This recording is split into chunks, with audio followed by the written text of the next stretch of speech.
The uncle announces Yuna's arrival at the mansion. Yuna peeks through the opening door with wide-eyed curiosity. Yuna is amazed by the lush indoor garden.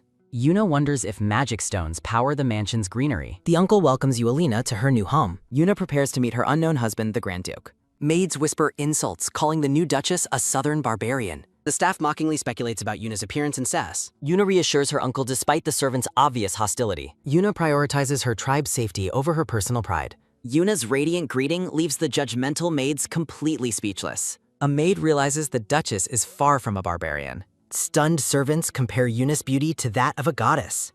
A dark voice wonders if Yuna is really his wife. The staff reacts in terror to Theo's sudden bloody raggle. Covered in blood, Theo claims he just finished hunting. Theo reaches out a blood-stained hand to his new life. Theo introduces himself while staring intensely at the startled Yuna. Theo bluntly declares that there will be no wedding ceremony. Theo darkly mentions that past wives either fled or died. Eulith explains the couple will live in separate rooms. Theo's secretary Eulith advises Yuna to adjust to the principality. Eulith directs Yuna to a small attic in the tower. Yuna is shocked to learn the other floors are emptied. Yuna feels isolated as the tower's sole resident. A hand swirls a glass of amber liquid. Theo drinks alone, brooding over his recent encounter with Yuna. Eulith confirms he placed Yuna in the isolated attic tower. Eulith questions Theo's unnecessary bloodbath and harsh greeting. Theo views his cruelty as a warning against romantic expectations. Theo intends to lock Yuna away as a forgotten duchess. Yuna sits alone in the dark, dilapidated attic car. Chibi Eulith sighs, planning to call for assistance soon. Theo wonders if his grotesque display brought the duchess to tears.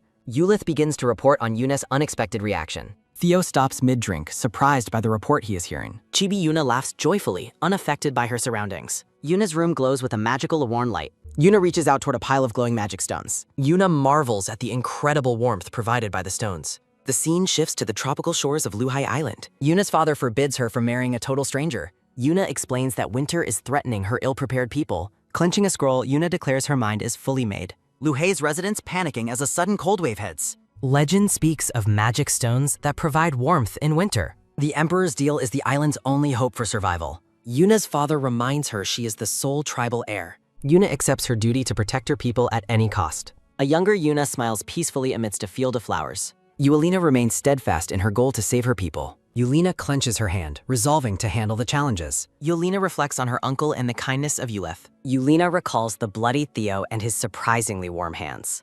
Flashback shows that Luhan warriors are the most respected citizens. Eulith suggests Yulina use this time as an adjustment period. Chibi Yulina happily anticipates getting along with her husband. Yulina reaches for a bowl of her precious crystals. Yulina suddenly trips while carrying her basket of magic stones. Yulina panics as her valuable magic stones begin falling. Yulina lunges desperately to catch the falling magic stones. Yulina notices an unexpected second door inside the room. Yulina winces as she recovers from her sudden fall. A large, glowing full moon shines in the night sky. Theo is startled to find his wife out on the balcony. Yulina explains her clumsy attempt to catch a magic stone. Close-up of Theo's bright blue eyes as he reacts. Yulina holds her white nightgown close in her endorsement. Yulina smiles radiantly, surprising her husband with her beauty. A thought bubble indicates Theo is seeing Yulina anew. Theo stares intensely at his beautiful and glowing wife. Yulina looks down shyly while holding her white pass. Flashback, Theo regrets the blood that blinded his first meeting. Theo recalls noticing a sweet floral scent on his wife. Theo sees Yulina as if she is surrounded by flowers.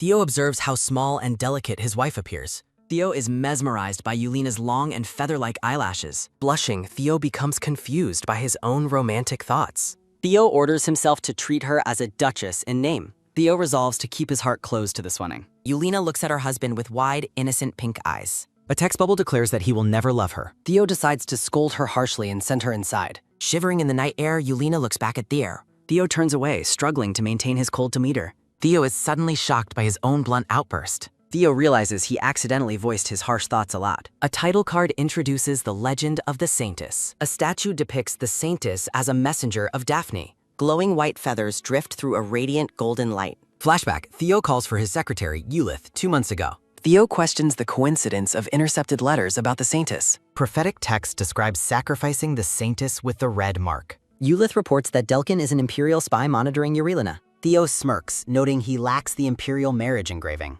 Narrations describe the sacred and permanent nature of soul engravings. Eulith mentions the tragic fates of Theo's previous 3 brides. Crumbling a letter, Theo reads about eliminating the past candidates. Theo suggests that the Emperor was the one who killed him. Theo stands tall as the Grand Duke of the Phoenix Principality. The Emperor's nephew recounts his reputation as a bloodthirsty warguin. His mother died when he was only 15 years old. He entered the battlefield as a Grand Duke shortly after. In war, he found no room for fear or hesitation. The black-haired Grand Duke stands resolute before his legion of knights. He screams in a blood-soaked fury during the heat of battle. A skeleton hand clutches a bloody blade over a mountain of skulls. His people view him as a monster, driving his wives to despair. One of his previous wives falls into a deep, dark abyss. Despite the tragic deaths of his wives, he feels no sadness. He decides to live out his remaining years feeling functionally dead. The Grand Duke realizes he must plan against the Emperor's wishes. He shocks his light brown-haired aide by suddenly announcing his marriage plans. The aide questions marrying a doomed woman, but the Duke identifies her as untouchable. The aide remains worried while the Duke plots to defy the Emperor. A bright moon shines as he questions her thin choice of clothing. On a dark balcony, the Duke meets with the white-haired Yulina. He resolves to act harshly to ensure the marriage remains unavoidable. Yulina nervously asks if His Highness is feeling cold in the night. He coldly claims immunity to temperature to maintain his heartless image. Yulina stares at him with wide, sparkling eyes and a deep blush. She is flustered by his appearance while he wonders why she looks away. He hopes his attempt to appear intimidating and cold is finally working. The Grand Duke calls out to Yulina as she hides her face. He points out the path to his terrace and offers her anything. He intends to make her realize his absolute power within the principality. He steps forward, determined to deliver a final frightening warning to her. He boasts about his ability to catch even the swiftest of prey. The Grand Duke looms over Yulina, staring intensely into her eyes. She is startled as he mentions her room's proximity to his M. A sudden gust of wind catches Yulina off guard on the balcony. She cries out in alarm as the wind nearly knocks her over. He reaches out to grab her, realizing the situation is becoming dangerous. The Grand Duke catches the falling girl amidst a flurry of phallus. They share an intimate, silent moment as she gazes up at him. He is surprised by how light she feels in his strong arms. A rare blush creeps across the stoic Grand Duke's face as they touch. Yulina quietly addresses him while he responds with a stunned, simple breath. He worries that his touch might have been unpleasant to her. He reflects on how his previous wives would have flinched in fear. He is stunned when Yulina offers him her sincere thanks instead. He recalls how he was a source of despair for his wives. To his subjects, he was nothing more than a figure of terror. He admits that he once personified fear and horror to everyone. He looks at Yulina's kind smile and remembers her face from before. A memory of blood-stained hands holding onto a pure, clean hand. He focuses on the vibrant pink glow in Yulina's hopeful S. He decides to drop the act and give her whatever she desires. The Grand Duke asks if she is seeking a magic sen. Yulina gasps in surprise as he correctly identifies her secret goal. Yulina fears her marriage conditions might cause the Duke's dislike. She insists the Duke need not rush her magic sten. The Duke is perplexed by her sudden lack of greed. Yulina stands amidst glowing flowers, appearing delicate and deeply conflicted. He finds himself mesmerized by the potential of her words. Yulina contemplates leaving the castle and abandoning her mission entirely. He clenches his fist, determined to reject her every request. She asks for breakfast, catching him completely off guard with kindness. The two stand in the cool night, tension thick between them. A rare blush colors the Duke's face as he turns away. Yulina beams a radiant smile that lights up the darkness. Her request for breakfast echoes repeatedly in the Duke's mind. He stands alone in the garden, questioning his own feelings. They share a long, silent look that bridges their emotional distance. He considers her breakfast habits, comparing her to a white squirrel. The Duke wonders if he should gather acorns for his wife. Mistaking his silent contemplation for rejection, Yulina apologizes and retreats. She fears her attempts to close the distance are failing miserably. The Duke is left speechless by her sudden and polite withdrawal. He watches her closely, his stoic expression hiding a growing curiosity. The blushing Duke remains frozen as he continues to process everything. The aide complains about his master's sudden and early demands. The aide questions why the head chef was fired at dawn. He deduces that the Grand Duchess is behind these erratic changes. The Duke prepares for his scheduled lunch with the Grand Duchess. The aide encourages the meal as a step toward a bond. He adjusts his glasses, noticing the Duke's unusual level of focus. He hopes this marriage leads to a normal life for them. He decides that any obstacles to their happiness must be removed. The aide suggests sending Count Delkin far away on a mission. The Duke realizes this effectively isolates the Duchess from Delkin.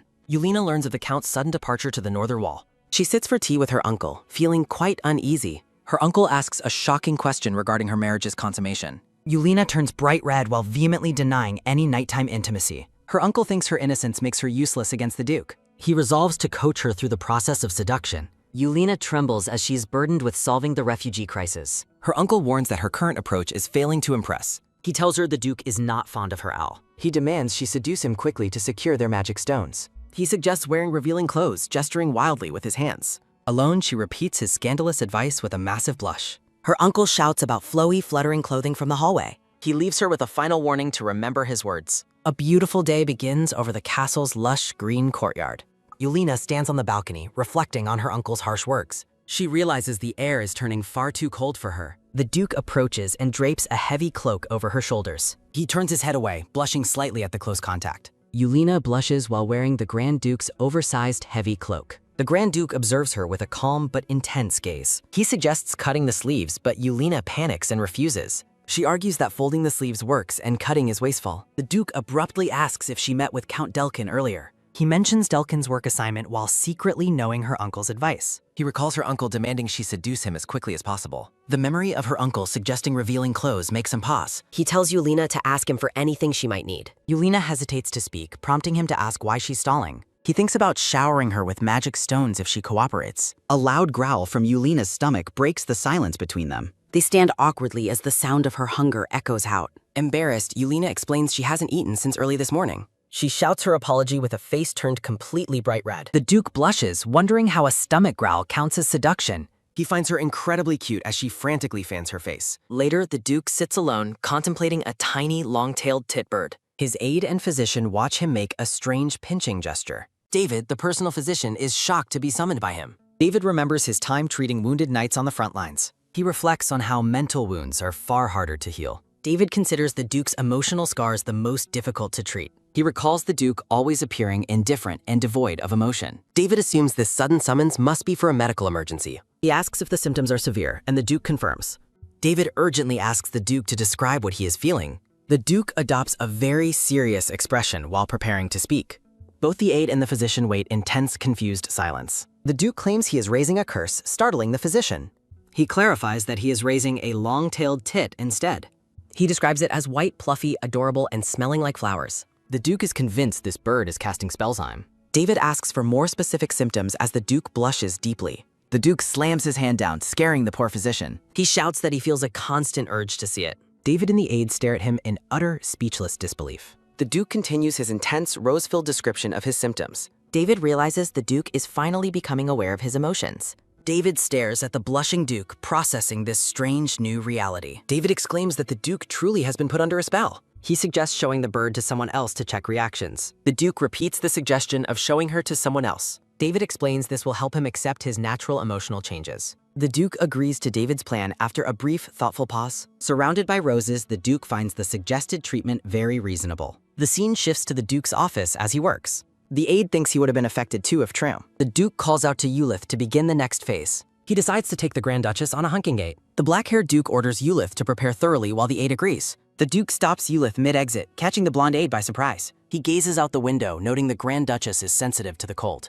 Eulith politely accepts the instruction while secretly feeling very anxious about the situation. A chibi Eulith worries if the Duke will allow others to dote on her. Yulina is mesmerized by the beautiful scenery of the forest and the sparkling lake. She exclaims it is her first time seeing such a beautiful landscape before. Eulith notices her shivering and clutching her ornate purple and fur cloak. He offers her hand warmers for the cold, and she graciously accepts them. Eulith explains they are approaching the Duke's hunting lodge used for the nobility. Yulina reacts with surprise at the idea of being introduced to the nobles. She worries her lack of etiquette and commoner status will cause them to dislike her. The aide looks at her silently as she grips her cloak in distress. Eulith mentions skating on the lake later, but Yulina is unfamiliar with the term. He promises her skates while a chibi bird skates in his imagination. A large, rustic wooden hunting cabin stands amidst the snowy pine trees. Eulith invites the Grand Duchess to step inside the lodge. Her long, decorative cloak brushes against the floor as she enters the building.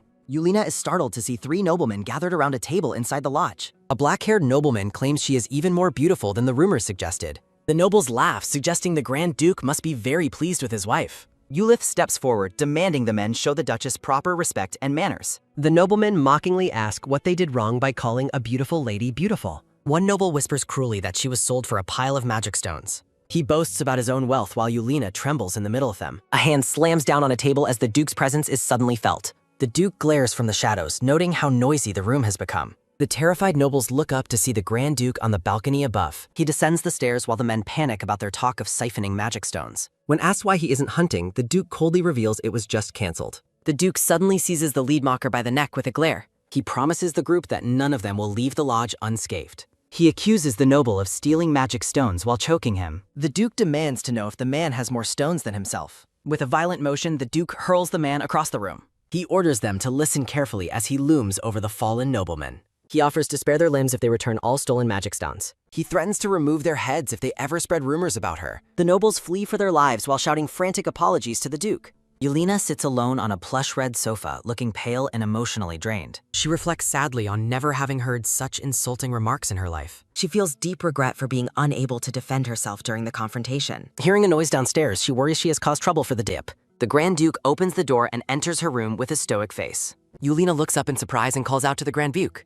She feels unfit for her title after being looked down upon by the nobles. The Duke reaches out his hand, requesting to see her right hand. Yulina responds with confusion as she stares at his open palm. He explains that her hand appeared to have been injured during the incident earlier. Yulina looks at her reddened palm while he offers a special healing ray wet. The Duke applies a glowing blue healing magic to Yulina's hand. Looking at her with concern, the Duke asks if her hand hurts. Yulina remains quiet as she observes the Duke's intense focus on her. Yulina apologizes, realizing the Duke was insulted by the nobles because of her. She worries her presence ruined his high-ranking noble relationships, but he disagrees. The Duke gazes at her intensely with his striking blue eyes. He asserts that within the duchy, no one stands above the Grand Duchess. The Duke holds her hand firmly, offering his unwavering support and protection. He promises to provide magic stones because of her status, regardless of rumors. Surrounded by flowers, the Duke maintains a gentle but firm hold on her. A close-up shows the Duke emphasizing that Yulina is his Grand Duchess. Kneeling before her, he tells Yulina she can do as she pleases. Yulina resolves to feel confident and worthy of her title as Duchess. The Duke continues to hold her hand in a supportive and comforting gesture.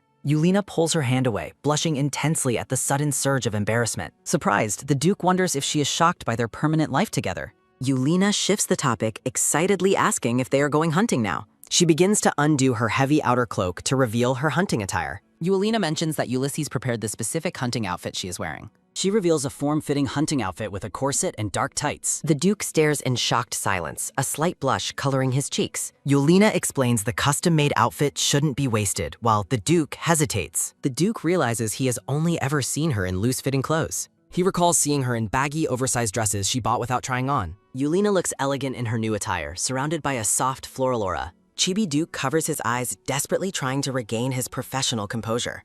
Concerned, Yulina asks if the clothes look strange, but he quickly denies it. The Duke asks about her hunting experience, and she enthusiastically claims she has some. An illustration shows Yulina's hunting experience actually involved using a simple popgun slingshot. The Duke smiles as she admits she mostly watched squirrels and weasels. He laughs softly, noting that hunting might be difficult without her popgun. Instead of hunting, the Duke offers his hand for a walk together. She happily accepts his hand, agreeing that a walk sounds very nice. The pair strolls through a scenic path lined with vibrant rose bushes. Yulina notes the scentless flowers, which the Duke explains are grown artificially. Examining a pink rose, Yulina expresses her sadness over its lack of fragrance. Her mood quickly brightens as she suggests exploring another part of the garden. The Duke is mesmerized by Yulina's presence and a sudden pleasant floral scent. He realizes it is good the flowers are scentless so he can smell her. The Duke stands tall in his elaborate uniform, looking regal and composed. Arriving at the lake, Yulina asks if this is where they use skates. The Duke explains they can use sleds and skates once the river freezes. In a thought bubble, he explains that skates are shoes with metal blades. Yulina is excited for her first winter, though the Duke worries about cold. With bright eyes, Yulina asks if he will teach her skating and sledding. Surprised by the request, the Duke agrees to teach her whatever she wishes. A close-up shows Yulina's hand is still slightly red from the earlier cold. The Duke regrets his oversight in not providing her with a warm cloak. He notices her gloves, which Yulina explains were a thoughtful gift from Ulysses. Yulina explains that while the gloves are large, Ulysses' gift keeps her warm. Yulina praises Ulysses' kindness, leaving the skeptical Duke in disbelief. The Duke recalls Ulysses' history of ruthlessly purging the council. A sinister chibi Ulysses continues his underhanded and dirty tactics. The Duke questions Yulina's assessment of his cruel, nagging aide.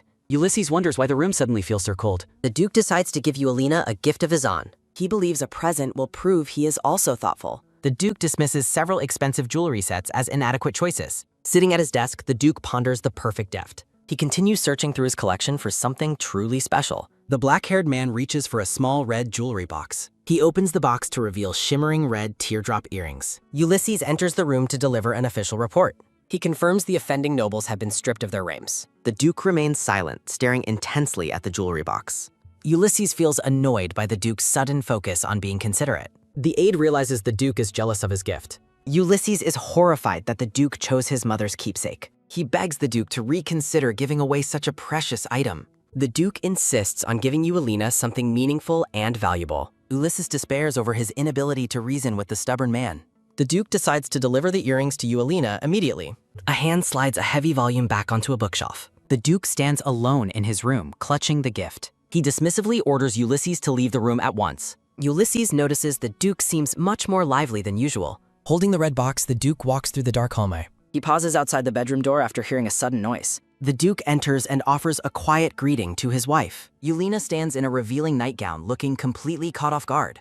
The Duke's blue eye widens as he processes the stunning sight. He feels his body heating up, suspecting another magical curse. Eulina apologizes, admitting she mistook the Duke for a servant. Blushing, Eulina explains the skimpy nightgown is from her home. The Duke orders her to only wear that outfit for him. Flustered, the Duke offers the gift while suggesting a later return. Eulina quickly grabs his sleeve to stop him from leaving. She insists that his late-night visit is not an inconvenience. The Duke concludes this new curse controls his very body. He tells her she is free to wear whatever she likes. Wrapped in a fluffy robe, Eulina notices a sweet fragrance. The Duke presents the ornate red box to the Grand Duchess. Eulina is awestruck as she opens the gift for the first time. The red teardrop earrings sparkle brilliantly under the soft room light. She asks for confirmation that the beautiful earrings are for her. Eulina is overwhelmed by the beauty and value of the gift. She beams with joy while thanking the Duke for the earrings. A soft, genuine smile touches the Grand Duke's stoic face. The couple sits together in a warm, flower-filled atmosphere. The Duke watches Eulina with a look of quiet, newfound affection. Eulina looks up with a blush, lost in deep thought.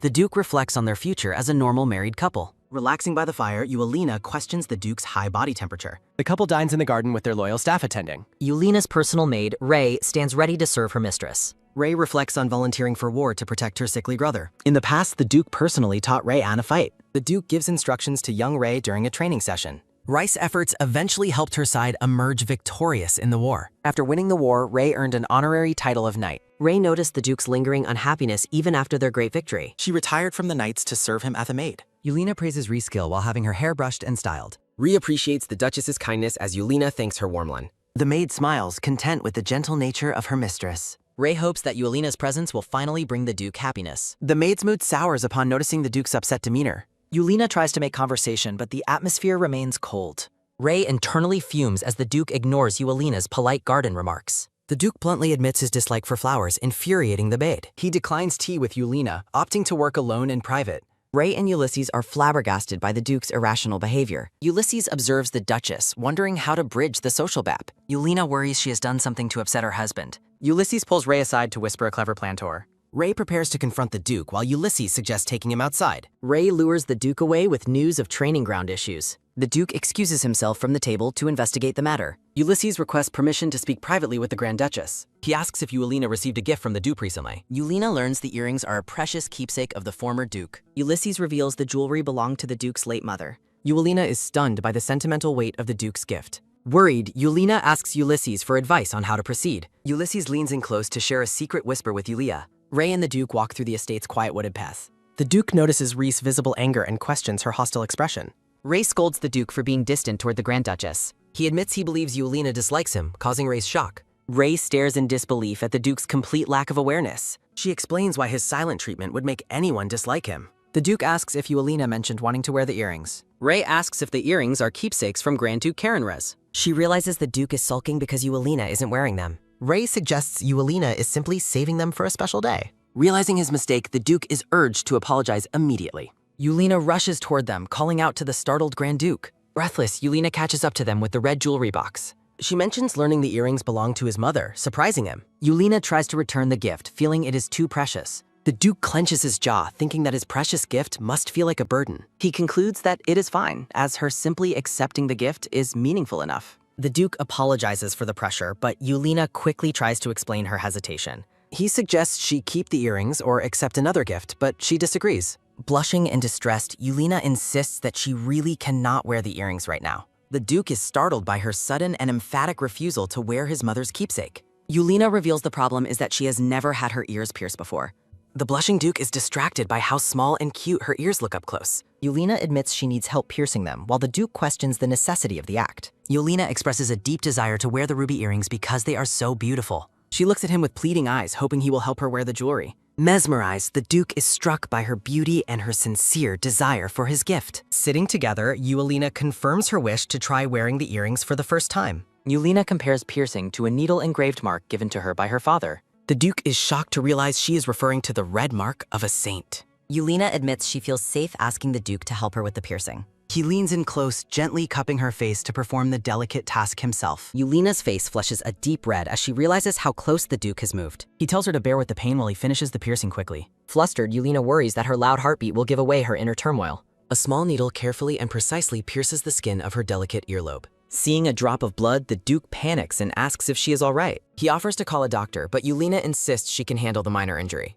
Yulina enthusiastically encourages him to finish piercing her other ear to complete the set. The Duke agrees to finish the task after first stopping the minor bleeding. Yulina finally wears the ruby earrings and asks the Duke how they look. The Duke gazes at her breathless and tells her she looks truly beautiful. Looking at her, he is suddenly struck by a haunting memory of his late mother. A vivid image of the same ruby earrings flashes before the Duke's eyes. The Duke is overwhelmed by the sudden, painful recollection of his mother's final moments. A younger Theo stands in a blizzard, crying over a fallen white-clawed figure. A close-up reveals his mother's face in the snow, still wearing the ruby earrings. He reflects on the tragic sight of his mother lying in a place completely white. The former Duchess, Karen Rose, tells her son Theo to protect the duchy in her absence. Young Theo tearfully agrees to fulfill his mother's final wish to protect their land. Karen Rose is remembered as a knight for the people rather than a typical ruler. She is described as having died honorably for the sake of her beloved duchy. Theo's desperate, childlike pleas for her to wake up echo through the cold snow. He reflects on her life spent cultivating the harsh, frozen northern lands. Holding a sword, Theo resolved that her sacrifice would never be in vain. He sought strength instead of grief to protect the legacy his mother built. Over time, only the ruby earrings remained as a tangible keepsake of her life. For a long time, the Duke never gave the jewelry any special meaning. Suddenly, a wave of profound sorrow and long-buried grief washes over the Grand Duke. Yulina beams with joy, her face glowing while wearing the precious ruby earrings. The Duke softly calls Yulina's name as he gazes at her with newfound affection. Yulina looks up with a blush and thanks him for the thoughtful gift. Holding his hands, Yulina asks the Duke to start calling her Yuna. She laughs, suggesting he should use that nickname for her from now on. Lacking a nickname of his own, the Duke asks her to call him Theo. Theo holds Yuna's hands tenderly as they sit together indoors. Yuna wonders if Theo considers her his true wife now. The couple walks hand in hand through a tranquil, snow-covered forest path. Theo pulls Yuna into a romantic embrace amidst a blooming drummer. Theo and Yuna proudly present their newborn baby to the world. Theo exhales a weary sigh, noting their long journey has just begun. A peaceful fountain flows within the estate's lush, sun-drenched gardens. Ray explains the garden stays warm year-round using magical stones. Without constant maintenance, the magically fueled weeds grow at rapid speeds. Yuna notes the scentless flowers, which Ray attributes to magical cultivation. Yuna fondly describes the sweet scents and nectar-seeking bees of her homeland. Yuna recalls her uncle's strict warning to avoid visiting Luhe Island. Realizing she can only send letters, Yuna hopes to return someday. Yuna wonders if her last letter arrived and ponders its contents. A fine-tipped pen meticulously transcribes a letter in a stylized script. Yuna imagines Theo as a fierce, blood-splattered warrior on the battlefield. She questions if her description of him as handsome was accurate. Blushing intensely, Yuna worries her written praise was far too much. Ray notices Yuna's distress, but Yuna claims she just misses home. While Yuna wishes for time travel, Theo watches her from the bushes. Ray realizes the Duke is barely hiding and wonders what to do. Ray coughs loudly to distract Yuna as the Duke ducks away. Yuna decides to be more careful with the contents of her letters. Theo peers through the rose bushes with a focused, intense gaze. Watching her, Theo realizes that Yuna truly misses her original home. Theo mistakenly worries that Yuna wants to replace him with another husband. Theo stands up abruptly, vowing that he will never allow a divorce. Ray panics and blames the Duke's loud wrestling on a giant mole. Ray hurriedly suggests they visit a different garden to see new flowers. Yuna follows excitedly while Theo watches them depart from his hiding spot. Theo fears that their new closeness is being threatened by annulment thoughts.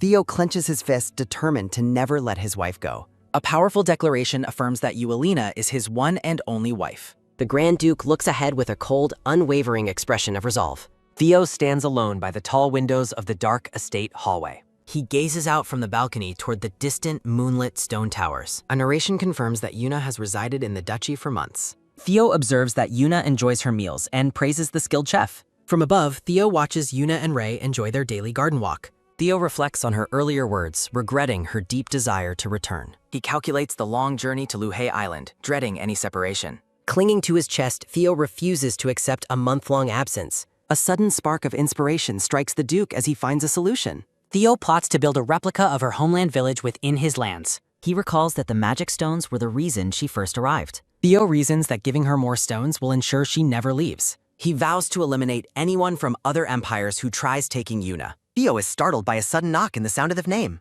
He hides the magic stones behind his back with a radiant smile. Theo wonders if the tower stairs were too difficult for his wife. Theo suggests Yuna could have taken his private elevator through the office. Yuna smiles and explains she did not want to disturb his work. Theo observes Yuna's considerate behavior with a look of realization. Theo blushes while imagining Yuna as a distracting, adorable little bird. Chibi Theo resolves to prove that he is a capable husband. Yuna extends her hand and asks Theo to look at her discovery. A cluster of bright green leaves rests in Yuna's open palms. Yuna explains she found the plant and invites Theo to smell it. Theo leans in closely to catch the scent of the leaves. Theo's proximity causes Yuna to blush as her heart begins racing. Leaves fall into a teapot as Yuna explains their medicinal properties. Yuna fondly remembers the plant growing in the valley of her home. She recalls her father making her tea whenever she fell ill. Theo worries that Yuna's happiness about her hometown means she wants to return. Theo plans to give Yuna magic stones as she asks for permission to leave. Yuna explains she needs more tools to dry the tea leaves properly. Yuna asks if Theo would like to accompany her on our errand. Theo clenches his hands, deciding that being together is all that matters. A narration notes that Ulysses can handle the duchy's affairs for a month. Theo stands with renewed intensity and agrees to join her trek. Theo says he will have his aid pack for their journey immediately. Theo says the trip will take a month while Yuna is confused. The scene shifts to the bustling marketplace within the Grand Duchy. Yuna mentions that Ray praised the delicious snacks found at the market. Theo experiences a shock of realization regarding their actual destination. A new day begins at the massive stone castle under clear skies. Ray prepares Yuna for the outing, advising her to stay close. Chibi Yuna excitedly promises to bring back treats for everyone. Ulysses opens the grand doors and announces that the carriage is ready. Ulysses invites the Grand Duchess to board the carriage before Theo arrives. Yuna smiles and thanks Ulysses as he helps her into the carriage. Ulysses looks around frantically, hoping the Grand Duke arrives soon. Sitting alone, Yuna wonders if Theo is still overwhelmed by his workload. Yuna smiles, feeling grateful that they can spend time together. Yuna fidgets with her hands, wondering if they might hold hands today. Theo enters the carriage and apologizes for keeping Yuna waiting. Yuna is visually stunned by Theo's polished and formal appearance. Theo tells her most of his work is finished for the day. Chibi Theo admits he wants to maintain the image of capability. Ulysses gives the order to depart as the carriage begins moving. Yuna looks at Theo, noting that he seems slightly different today. Theo is dressed immaculately with neat hair and a new scarf. The carriage travels away from the estate toward the town marketplace. Yuna mentions wanting to buy caramelized fruit snacks for Rai. The carriage hits a massive rock, causing a violent, sudden lurch. Ulysses quickly checks through the window to see if they are unharmed. Ulysses explains that the jolt was caused by a rock on the road. The impact has thrown Yuna directly into Theo's arms amok. Theo blushes intensely as his heart thumps loudly from the close contact. Yuna looks up at Theo with a shocked, blushing expression. Blushing intensely, Yuna finds herself unexpectedly caught in Theo's firm embrace. Struggling with the sudden intimacy, Yuna realizes she should probably let go. Theo tightens his grip on Yuna's dress, seemingly unwilling to release her. Ulysses shouts for the Duke, abruptly interrupting their quiet and romantic moment. Panicked, Ulysses asks if they are okay while the couple remains entangled. Theo covers Yuna's ears, intending to pretend he didn't hear the interruption. Yuna giggles at his stubbornness and tells him that he should answer. Ulysses instructs the driver to proceed while worrying about the Duke's tea. A lingering, soft contact maintains the romantic and tense atmosphere between them. Sitting side by side, Yuna nervously reflects on her deep desire to hold hands. Their hands rest centimeters apart as a sparkly, nervous energy fills the carriage. Both blushing deeply, Theo decides that now is his perfect chance to reach out. Their hands finally touch, sending a shock of excitement and surprise through Yuna. A loud announcement from the aide confirms they have finally arrived at the market. Seeing their stiff behavior, Ulysses wonders if the couple had a recent fight. Stepping out, Yuna is confused by the market's eerie and absolute silence. The grand stone marketplace stands completely deserted, with only fallen leaves blowing through. Theo remains stoic while Yuna searches the empty, quiet street for activity. Yuna spots a nearby tea shop and excitedly suggests they begin there. Ulysses notes to himself that their visit should not take much time. Theo orders Ulysses to ensure all business is finished within 2 hours. Ulysses panics because the Duke shut down the market, forcing everyone to wait. Exhausted by the Duke's drastic demands, Ulysses releases a heavy, tired sigh. Watching through the window, Ulysses is pleased to see the couple looking happier. A shopkeeper bows with extreme deference as the royal couple departs the shop. Yuna notes they have bought everything they need as they walk together. Seeing a snack stall, Yuna pulls Theo over to explore it further. The young girl working the snack stall reacts with visible, wide-eyed shock. Theo realizes his presence has terrified the commoners watching from the sidelines. Theo resolves to ensure Yuna never notices how much people fear him. Yuna excitedly points toward the rows of colorful caramelized fruit snacks on display. Yuna admires the fruit varieties while the young vendor remains frozen in place. The girl gazes up at the massive and imposing Grand Duke with terror. Recalling her mother's warnings, the girl fears she is being severely punished. Yuna beams at the young girl with a warm and incredibly radiant smile. Overwhelmed by Yuna's beauty, the young girl is momentarily stunned and speechless. Yuna discusses her fruit preferences while the girl mentions her brother's favorite. Turning to her husband, Yuna asks Theo for his snack recommendation. Theo bluntly declares he will purchase the entire stock of snacks immediately. Yuna laughingly protests that so many snacks will surely ruin their dinner. Yuna chooses just a few snacks, leaving the young vendor feeling amazed. Onlookers whisper about the Duke's fearsome reputation versus his currently love-struck behavior. A bystander notes that the Duke looks more like a lover than a murderer. With trembling hands, the girl presenting the fruit skewers to the Grand Duchess. Yuna thanks her for the recommendation and orders apples for the girl. Concerned, Yuna asks if the girl is unwell since she looks so pale. Yuna attributes the girl's distress to fatigue rather than the Duke's presence. Yuna offers to manage the stall while the girl goes to get water. Paralyzed by fear, the girl agrees to the offer and promises to return. The young girl sprints away as fast as her legs can carry her. Theo notices Yuna's concern and asks why she seems so worried. Yuna observes the empty market and wonders why everything is so quiet. Theo feels guilty as Yuna worries about the fruit skewer spoiling. Theo orders Ulysses to lift the blockade so Yuna stops worrying. Yuna is amazed as the marketplace suddenly fills with people. Yuna expresses shock at the crowd while Theo remains flustered. The fruit stall is surrounded by shoppers eager to see the goods. A boy asks for fruit while his father reacts with sheer care. Yuna offers a skewer to the boy who excitedly accepts it. The father nervously purchases a peach skewer while Yuna thanks him. Theo tells the man to enjoy the snack, leaving him awestruck. At sunset, Yuna tells Theo how much she enjoyed their outing. Yuna realizes people likely avoid Theo only because of his status. Standing by the fountain, Yuna calls out to her husband. Yuna offers a strawberry skewer and asks Theo to try it. A surge of romantic energy flows as Yuna holds Theo's hand. Theo is momentarily stunned by the sudden and bold physical contact. Yuna leans in close and asks Theo to take a bite. Theo blushes deeply as he accepts the strawberry skewer from Yuna. Radiant with happiness, Yuna suggests they go out together again soon. Under a golden sunset sky, Theo softly agrees to her request. The couple walks through the market together, finally holding hands. Back at the estate, Theo stands alone, lost in his thoughts. Theo blushes while marveling at the fact that Yuna initiated contact. Overwhelmed by the memory of the date, Theo hides his. Theo decides to open a special wine to celebrate the occasion. Ulysses enters the office and reports that all stock was sold. Theo acknowledges the report while remaining focused on his internal joy. Ulysses mentions Yuna's kindness while Theo credits her lead. Ulysses reports that Count Delkin contacted the High Priest of Daphne. Theo becomes serious as the conversation shifts toward temple politics. Ulysses looks concerned as the gravity of the news sinks in. A vision shows the eye of the storm atop a snowy peak. Narration describes the fierce, blinding snow rages at the mountain's entrance. The eye of the storm is revealed as a central magical anomaly. A caption explains the Daphne temple sits at the storm's peak. Only specific priests are permitted to enter or leave the temple. Ulysses reveals Delkin was seeking information regarding a potential saintess. Ulysses reports the priest believes Yuna might actually be the saintess. Forbidden texts describe the saintess as a radiant messenger of light. Legend says red dots will appear on the saintess's ears. The saintess is depicted as a divine savior needed by the world. Ulysses reports that Luhei Island seasons changed after Yuna's ceremony. Ulysses mentions a rock with Luhei inscript found near the store. The rock reportedly bore the word protection, though details are scarce. Recalling his own time in the storm, Theo denies seeing it. Ulysses plans to reach out to Luhei Island for more information. Theo looks down with a grim, troubled expression on his face. Ulysses heads down the stairs followed by a young blonde woman. Ulysses' younger sister, Marin Ardante, asks if her brother is tired. Marin mockingly suggests that her brother tried doing paperwork for once. Providing a handkerchief, Marin asks Ulysses what the Grand Duchess is like. Ulysses describes Yuna's kindness while Marin mentions their recent market date. Marin's wild imagination conjures a vision of a perfectly romantic couple. In Marin's fantasy, the couple shares a flower-filled and intimate embrace. Ulysses warns Marin to avoid being clumsy and to watch her words. A gloved hand knocks on the door as Ulysses announces his arrival. Entering the room, Ulysses introduces Marin as the new personal maid. The silver-haired Grand Duchess smiles radiantly while greeting her new visitor. Chibi Marin is completely awestruck by the Grand Duchess's overwhelming beauty. Marin bows deeply and promises to serve her new mistress faithfully. Yuna smiles warmly and expresses her sincere pleasure in meeting Marin. Marin internally fumes at her brother for failing to mention Yuna's beauty. Marin asks the Grand Duchess for permission to personally assist her today. The original maid bows and departs to finish her training ground duties. Marin offers to help Yuna finish styling her hair at the vanity. Marin carefully brushes through the long, shimmering silver hair of her mistress. Looking in the mirror, Marin compliments the Grand Duchess's stunning appearance. Marin compares Yuna's hair to snow, learning she never saw it. Marin suggests that Yuna walk with the Grand Duke when it snows.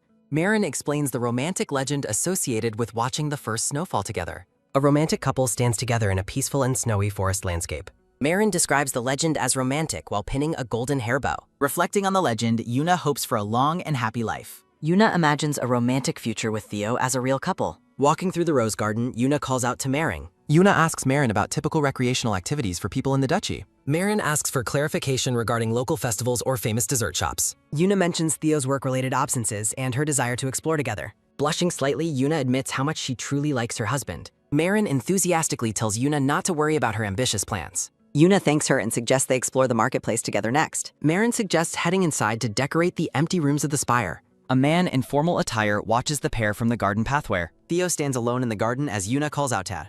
Theo asks if she is walking while Yuna mentions getting her. Yuna declines Theo's walk to visit the spire with her new maid. Marin is startled when the Grand Duke recognizes her as Ulysses' sister. Marin bows and apologizes for the delay in her formal introduction. Theo asks if there are specific rooms she wants to decorate inside. Theo explains the spire's name while they look at the stone tower. Theo describes citizens preparing for winter once the spire's roof turns white. Yuna resolves to invite Theo for a walk during the first snowfall. Marin notes Yuna's progress while Theo remains in deep, silent thought. Theo bluntly declares that it would be better if it never snowed. Theo expresses his intense hatred for snow and the color white. The sudden, cold declaration leaves Yuna completely stunned and visually silenced. Yuna hesitantly asks if the first snowfall isn't considered special anymore. Theo dismisses the notion, claiming that all snow is exactly the same. A heavy silence falls as Yuna processes Theo's unexpectedly harsh rejection. Feeling unwanted, Yuna decided to head back inside the tower. Marin quickly follows after her mistress, leaving the Duke alone. Theo stands in the garden, bewildered by his wife's sudden departure.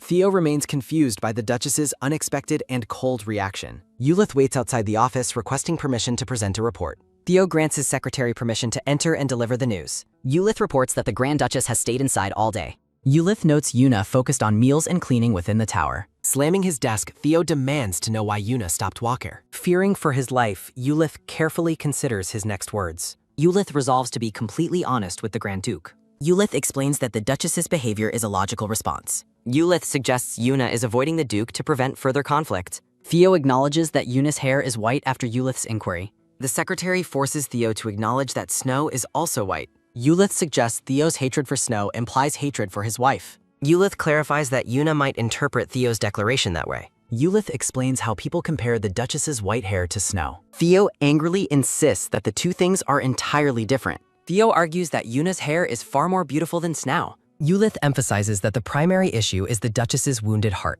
Ulith excuses himself, leaving Theo to brood over his mistake. Theo resolves to clear up the misunderstanding with Yuna immediately. Theo marches toward Yuna's room, determined to set things right. Theo knocks on the tower door, seeking his wife's presence. The Grand Duke insists he has something important to discuss. Theo stands outside the room, requesting a face-to-face conversation. Yuna allows him inside, revealing her bizarre and bundled appearance. Theo is stunned to find Yuna wrapped in a massive blanket. Theo compares his bundled wife to a small, fluffy, owlish creature. Theo asks for permission to sit and talk with his wife. Yuna refuses to unwrap herself despite the Duke's polite suggestion. Yuna asks if her hair's resemblance to snow causes his hatred. Theo suddenly reaches out and pulls the blanket from her hand. Theo firmly denies ever associating Yuna's hair with the cold snow. Theo gazes into Yuna's eyes and calls her hair truly beautiful. Theo takes her hand, promising that his words are sincere. The Grand Duke offers a sincere apology for hurting her feelings. Theo encourages Yuna to resume her daily walks without any fear. Yuna is shocked by the apology and regrets her misunderstanding.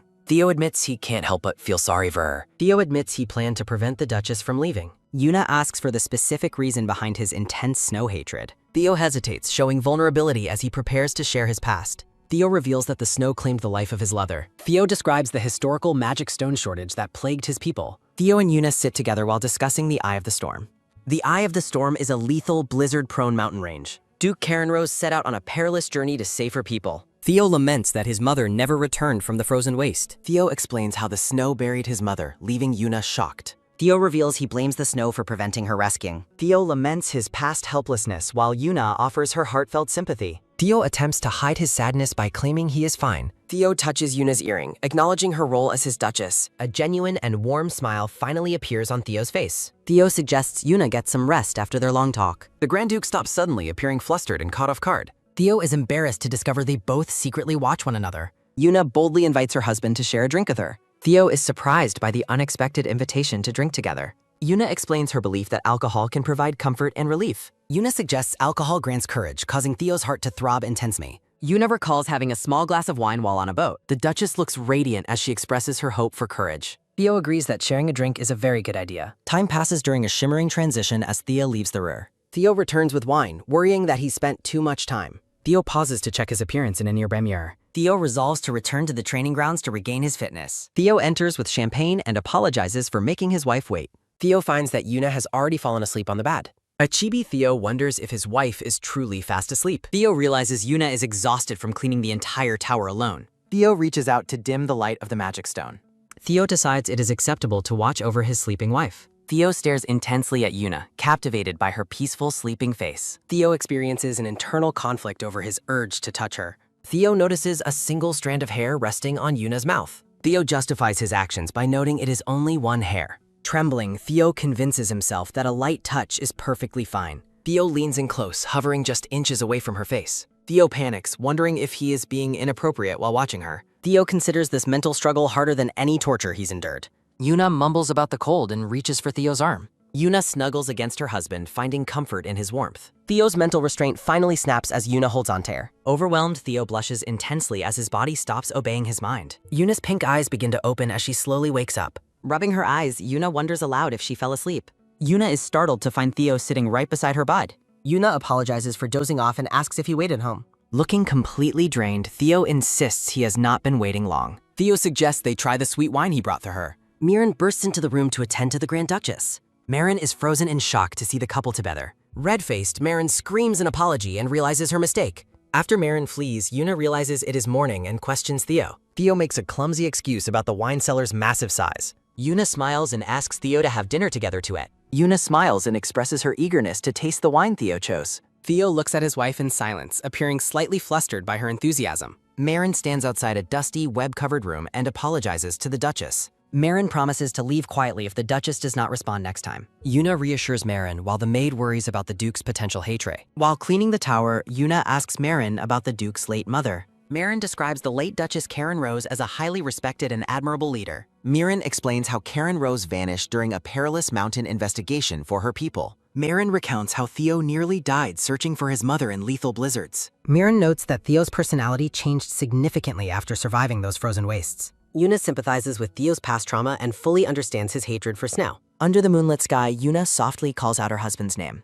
Yuna appears elegantly dressed in a shimmering green gown for their formal dinner. Theo blushes intensely upon seeing his wife's radiant and beautiful evening appearance. Theo requests to sit beside Yuna at the table, and she happily welcomes him. During dinner, Yuna mentions she spent her day cleaning the tower's lower level. Theo insists cleaning is not her responsibility, despite the help she received. Yuna smiles brightly and explains she plans to use the cleaned rooms herself. Theo is stunned when Yuna suggestively implies the tower will be their shared room. Theo questions her proposal while Yuna highlights the windowless room's cozy atmosphere. Theo imagines an intimate scene, wondering if Yuna is being incredibly bold. Theo concludes that his wife is far more forward than he initially anticipated. Yuna declares she also hates snow now, confusing Theo with her sudden decision. Yuna suggests hiding together all winter, which Theo finds impractical but endearing. A chibi Theo warns that the long northern winters would make her restless. Theo laughs as Yuna suggests walking around the tower interior to stay active. Yuna gazes at Theo, noting how the snow seems to bring him deep sadness. Theo stares intensely at Yuna, his heart racing at her perceptive and kind nature.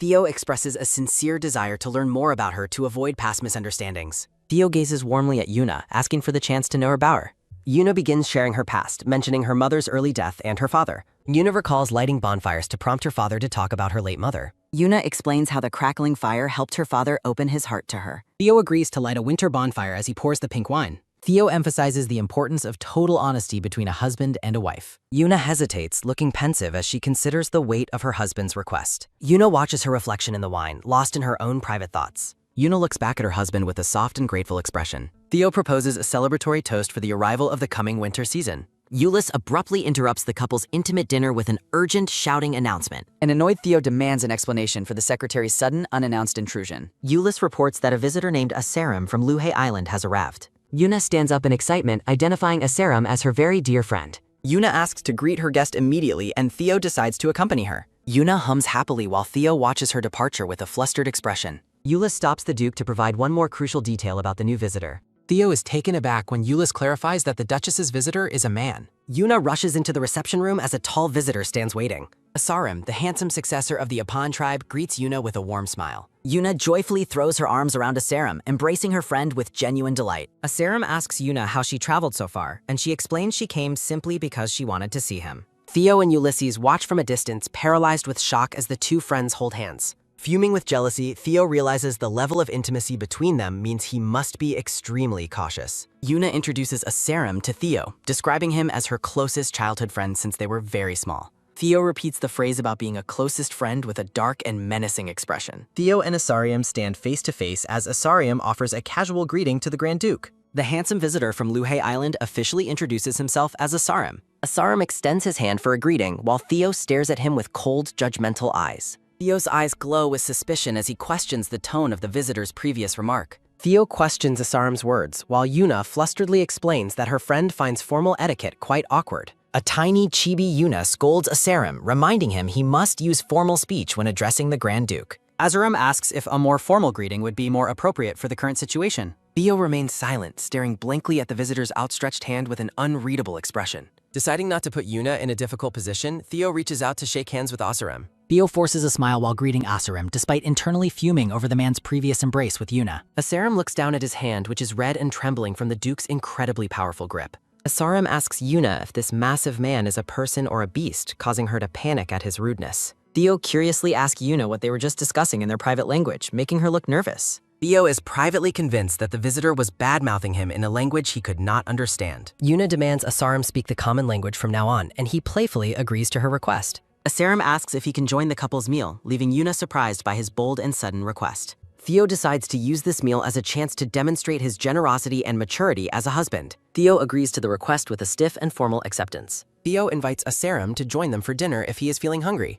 Theo emphasizes that he is only being accommodating because Asarim is his wife's dear childhood friend. The three characters sit together at the dinner table in a tense and silent atmosphere. Asarim reassures Yuna that her village is safe and the weather is much warmer back home. Asarim notices the food on the table and asks the Duke if he can join them. Asarim points his finger toward Theo, prompting Yuna to scold him once more for his lack of manners. While Yuna corrects Asarim's titles, Theo stares at him with pure hatred, internally calling him a bastard. Asarim suggests the Duke leave since he has finished eating, but Theo firmly refuses and says he will eat more. Theo orders Ulysses to bring him another meal to ensure he has a reason to stay at the table. Theo places his hand firmly on the table, resolving never to leave Yuna alone with this man. Theo eats his food with aggressive speed, while Yuna happily assumes he simply has a huge appetite. Asarim asks Yuna if she missed him, and she admits she missed her family and friends back home. Asarim gazes warmly at Yuna, confessing that he thought about her every single day while she was gone. Asarim admits he regretted letting Yuna go, causing Theo to fume with silent rage in his seat. In a fit of jealousy, Theo bends his silverware while Yuna tries to maintain a polite conversation.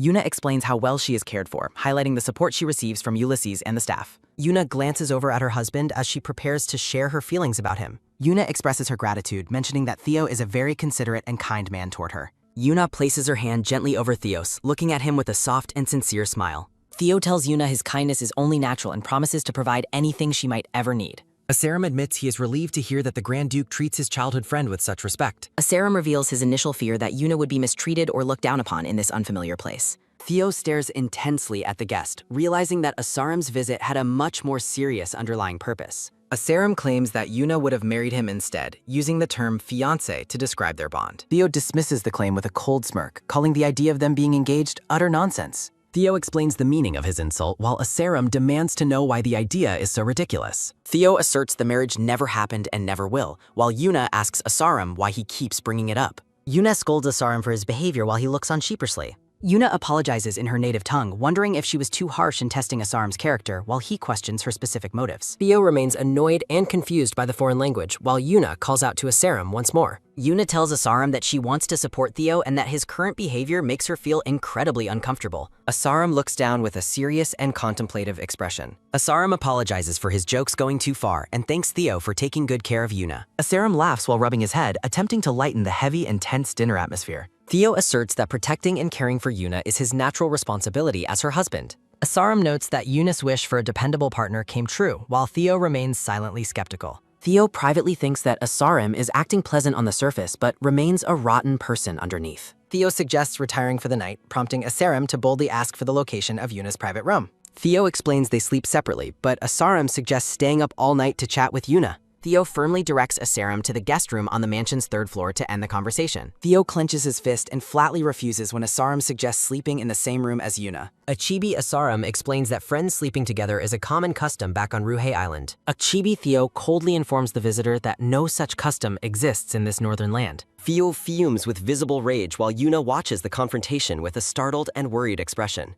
Yuna ends the evening by telling Asarum he must be tired and should rest until tomorrow. Asarum praises Yuna's kindness while Theo stares at him with intense, silent, and murderous fury. A frustrated Theo slams a wine bottle onto the pesk. Theo drinks alone in his room, contemplating how to permanently get rid of the intrusive guest. Theo worries that hurting the guest would cause Yuna to become anxious and leave the mansion forever. A sudden knock at the door breaks Theo's dark thoughts. Yuna waves gently from the doorway with a kind smile. Theo is surprised to see Yuna, who explained she forgot to give him a special gift. Yuna presents a glass jar filled with tea made from special yas leaves. Theo is deeply touched that Yuna wanted him to have the special tea before anyone else. Yuna thanks Theo for his hospitality toward Asarum, while Theo claims he is treating him as an honored guest. Yuna explains the tea's health benefits, and Theo warmly promises to drink it and remember her advice. Asarum walks alone through the dark and silent mansion hallway. Asarum stops suddenly, sensing a presence behind him in darkness. Theo looms in the shadows, demanding to know where Asarum is going at such a late hour. Theo looks back with a cold and judgmental stare. Theo forbids Asarum from using his name, stating only permitted people have that specific right. Theo demands to know Asarum's true destination while suspecting the man's intentions are far from innocent.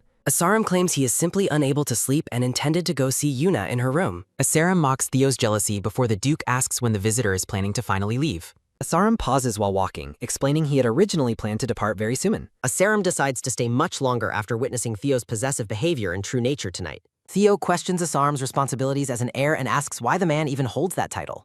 Asarum confesses his deep desire to have married Yuna himself, reaching the limit of his patience with Theo. Asarum accuses Theo of using his power to force a marriage that the islanders only accepted out of desperation. The brown-haired man shouts that the Duke's side were the ones who used marriage as a threat. Theo remains calm and smirked, reminding Asarum that his people were the ones who ultimately accepted the deal. Asarum grits his teeth in frustration and silent, burning rage. Asarum claims Yuna was sent only because of the magic stones, despite his own fierce opposition to the plan. Theo mocks Asarum's failure to prevent Yuna from coming to the mansion and calls his anger a tantrum. Asarum realizes Theo sees their tribe's desperation as nothing more than a convenient excuse to keep Yuna. Asarum questions who would ever love Theo and exposes the Duke for hiding secret desires behind a mask. Asarum declares that the only reason he allows Theo to live is for the sake of Yuna. Theo points a finger at Asarum, scheduling a secret meeting at the training grounds tomorrow. Asarum smirks, accepting the challenge as exactly what he was hoping for. Marin praises Yuna's radiant beauty while Yuna politely returns the compliment.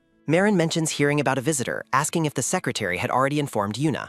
The maid shares rumors about the visitor's handsome appearance and very polite manners. Yuna curiously wonders if her childhood friend was actually considered handsome by others. A flashback shows Asarum surrounded by several admiring women back in their home village. Yuna asks if the Grand Duke's refined looks aren't significantly more beautiful. Yuna praises her husband's physique, leaving the maid looking visibly awkward and nervous. Sparkles surround a close-up of Theo's striking blue eyes in this idealized view. A caption notes Yuna's biased view that every one of Theo's features is beautiful. Marin nervously agrees while privately recalling Theo's terrifying blood-soaked appearance on the battlefield. The maid mentions that their colleague Ray will be arriving a little late today. A narrative note signals that something significant is occurring at the training grounds. The scene shifts to the empty training grounds enclosed by high wooden fences. Asarum laughs while boasting to several knights about hunting a bear with a dagger. The visitor claims to be the village's best warrior, despite the knight's skepticism. Asarum tells the blushing knights that the mansion's maids are interested in their order. Achibi Asarum offers to arrange a meeting, much to the knights' excitement. Theo suddenly appears, questioning why the men are neglecting their training duties. The knights are startled while Asarum mocks Theo for being late and afraid. The two men clash violently with wooden training swords in the center of the grounds. The watching knights are left in shock by the speed of the exchange. Asarum warns that Yuna will be unhappy staying with someone as vicious as Theo. Gritting his teeth, Asarum insists that a dark man like Theo shouldn't be near Yuna. Theo delivers a powerful strike that forces Asarum to defend himself with difficulty. Asarum accuses Theo of being cruel for keeping Yuna in this lonely place. Theo remains entirely calm, asking if the visitor has finished his long speech. Asarum suggests getting serious just as the Duke prepares to finish the match. Theo strikes Asarum with overwhelming force, sending him reeling backward across the dirt. Theo stands over his fallen opponent, noting it only took 3 hits. The Duke prepares to end the session, satisfied with his limited demonstration of power. The knights stand in stunned silence at the sudden conclusion of the duel. Asarum crashes to the ground while his wooden training sword shatters into pieces. The visitor groans in pain on the ground while Theo looms over him. Asarum admits that the Duke's physical strength is far more impressive than expected. Asarum complains about Theo's harshness while the Duke begins walking away without looking. Theo stops when Asarum announces his intention to go see Yuna immediately. Asarum asks if Theo intends to stop him from going to her room. Theo tells Asarum to wash up first because he smells after the training. A voice frantically calls out to the Grand Duke from across the hallway. Ulysses runs toward his master, checking to see if he is all right.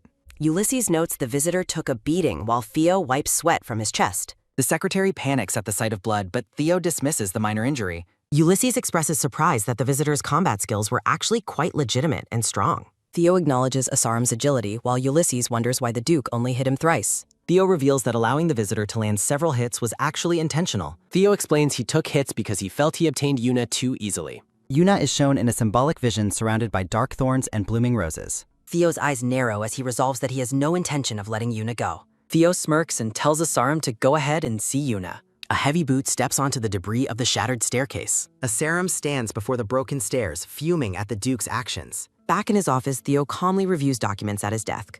Theo looks at the paperwork with a focused and slightly annoyed expression. Theo privately regrets showing the visitor any mercy during their previous encounter. Asarum bursts into the office, accusing Theo of sabotaging his visit. Theo scolds the visitor for his lack of manners and basic etiquette. Theo mockingly asks if the visitor is unwell while walking past Ken. Theo reveals that only a bridge connects his room to Yuna's quarters. Theo informs the shocked visitor that seeing Yuna now requires his permission. Asarum accuses Theo of keeping Yuna imprisoned within the mansion's tower. Yuna suddenly appears in the room with Marin, looking startled by them. Yuna greets the men while Asarum tries to hide his obvious frustration. Yuna reports the emergency that the tower stairs have completely collapsed. Theo lies about a repair accident while Asarum glares at Entity. Yuna looks concerned while Marin stands behind her, appearing slightly suspicious. Theo takes responsibility for the accident to gain Yuna's trust and sympathy. Theo offers a reassuring smile and tells Yuna not to worry. Asarum stands in the background, visibly fuming at the Duke's manipulation. Yuna asks Asarum if he and Theo were having a friendly conversation. Yuna happily assumes the two men have bonded over the past May. Theo confirms their friendship while Asarum looks on with total disbelief. Theo prepares to leave, prompting Yuna to ask where he is going.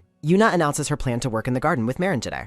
Theo warns Yuna about thorns, but she insists on gardening for exercise. Asarum volunteers to help with the gardening as a form of exercise. Theo immediately decides to join them, refusing to leave them alone together. Theo claims he also needs exercise while exchanging a glare with Asarum. Yuna and Marin prepare for garden work under the bright morning sun. The two men stand in the background, ready to begin their maker. Theo and Asarum both agree that Yuna's gardening plans will be beautiful. Behind Yuna's back, the two rivals share an intense and sparking glare. Rei arrives and apologizes to Yuna for being late for her duties. Yuna is impressed by Rei's elegant appearance in her formal sparring outfit. Yuna compliments Rei's attire, making the knight blush with a shy smile. Rei begins to bring up the specific task Yuna had requested earlier. Rei stops in shock upon seeing the high-ranking men performing menial labor. Yuna explains that Theo and Asarum have volunteered to help decorate. Asarum looks weary and contemplative as he focuses on pulling the weeds. Rei watches Asarum, finding him flashy and annoyed he wounded her lord. Asarum recognizes Rei and calls out to her, surprising the stoic knight. Asarum enthusiastically praises Rei's impressive skills at the training grounds earlier. Rei is left speechless and blushing at the visitor's bold, friendly compliment. Marin calls Rei to help with woodcutting, breaking the awkward silence. Yuna suggests that the two strong men should handle the woodcutting instead. Rei worries that the men might be too exhausted from their morning hike. Yuna points toward two large tree stumps that need to be removed. Yuna asks if the work is too difficult for her two volunteers. Theo grips his tool with competitive intensity, ready to prove his strength. Theo struggles with a heavy axe while Asarum questions his immediate exhaustion. Asarum boasts about his tree-chopping experience back on Lue Island. The brown-haired man exerts himself as he swings the heavy axe. Asarum struggles while Rei steps forward to handle the task herself. Rei's gaze is sharp and focused as she prepares a strike. Rei effortlessly splits the massive wooden log in a single blow. Yuna praises Rei's impressive strength while the former knight remains stoic. Theo attempts to reclaim the axe, insisting the work isn't difficult. The black-haired duke is intensely determined to outshine his rival. Theo swings the axe with all his might to split the log. Breathing heavily, Theo seeks Yuna's praise after successfully splitting the log. Yuna notices Theo's pale complexion and expresses deep concern for him. The Duchess tells Rei and Marin to finish the gardening later. Yuna urges Theo to rest, worried about his lack of sleep. Theo stares at his wife with a dazed and smitten expression. Asarum invites Yuna for a walk, and she happily agrees. Yuna reminds a protesting Theo that he was supposed to rest. Yuna promises to return quickly while Asarum smiles at her warmly. Theo grabs Yuna's hand as she begins to walk away. Theo gazes at her longingly while holding both of her hands. The black-haired man asks Yuna to brew him tea upon her cabin. Yuna agrees while Asarum watches Theo's possessive behavior with total confusion. Theo watches from behind as Yuna and Asarum depart together. The Duke turns back toward Rei to give her an order. Theo commands Rei to have guards shadow them and report everything. Yuna and Asaram walk through the garden together in high spirits. Asaram notes the flowers are blooming despite the harsh cold winds. Yuna explains the local magic stones keep the garden in blue.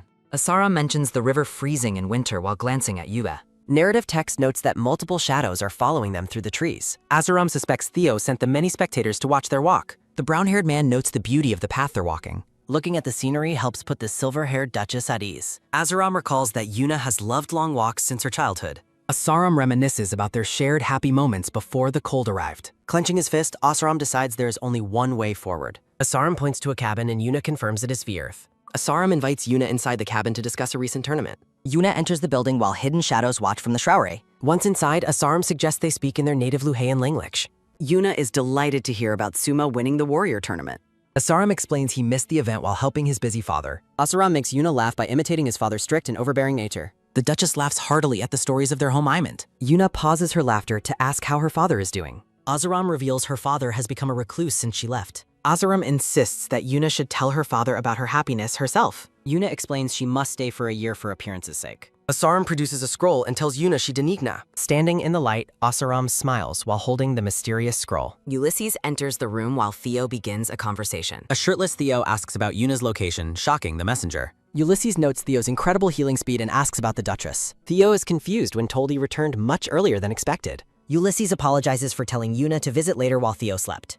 Theo demands a report on Yuna's activities from the secret guards. Theo is stunned to hear Yuna and Asaram entered a lot. Theo's anger flares as he questions their reason for entering together. Theo berates Ulysses because the guards failed to intervene during the mock. Ulysses reports the pair spoke a language the guards couldn't understand. Theo ponders the news that Asaram was pleading with his wife. Back in her room, Yuna lies awake, reflecting on her conversation. Yuna recalls Asaram mentioning a possible way to help her Highland. In a flashback, Asaram discusses a legend passed down on Luhei Island. The legend tells of a figure with snow-white hair known as Sioran. Legend says the Sorin can gain power from the River of Memories. Asaram notes that the castle residents often compared Yuna to the Saren. Yuna remembers her father dismissing the legend as a mere story. Asaram insists drinking from the River of Memories could save their home.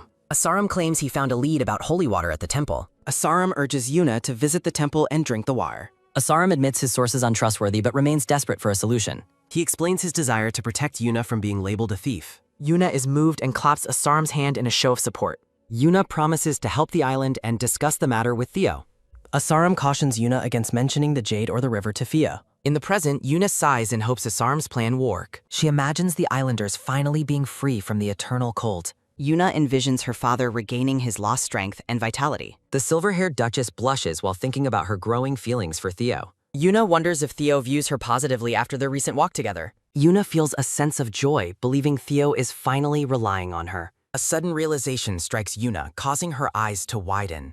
Yuna panics upon remembering she promised Theo tea with yaw sleeves. Yuna rushes through the halls, fearing she has kept Theo waiting. Approaching the Duke's door, Yuna wonders if it is already too late. Yuna decides to quietly brew the tea and leave without waking him. Yuna is startled when she accidentally bumps into someone in the dark. Yuna is shocked to find a very awake Theo standing before her. The Duchess apologizes profusely for forgetting her promise to brew tea. Theo's intense, focused gaze makes Yuna feel extremely self-conscious. Looking at Theo, Yuna nervously wonders if he is angry with her. Yuna continues her apology, asking if he has been waiting for Law. Theo remains silent, his blue eyes fixed on his blushing wife. Theo internally worries that Yuna might be the one upset with him. The couple sits together in silence as they finally share their tea. Theo regrets missing his chance to speak because he was admiring Yuna. Thought bubbles reveal Theo was lurking to hear about her rock. Theo finds Yuna's flustered and cute expression absolutely irresistible. Yuna looks up at Theo with a look of pure surprise. Over tea, Theo mentions his habit of walking the bridge to ease stiffness, which Yuna finds reassuring. Theo asks if she is feeling better, and Yuna enthusiastically confirms her full recovery. The white-haired woman carefully places her porcelain teacup back onto the table. Theo asks if she enjoyed her walk, and Yuna confirms she had a lovely time. Yuna expresses her joy at catching up with Asaram, unaware of Theo's visible irritation.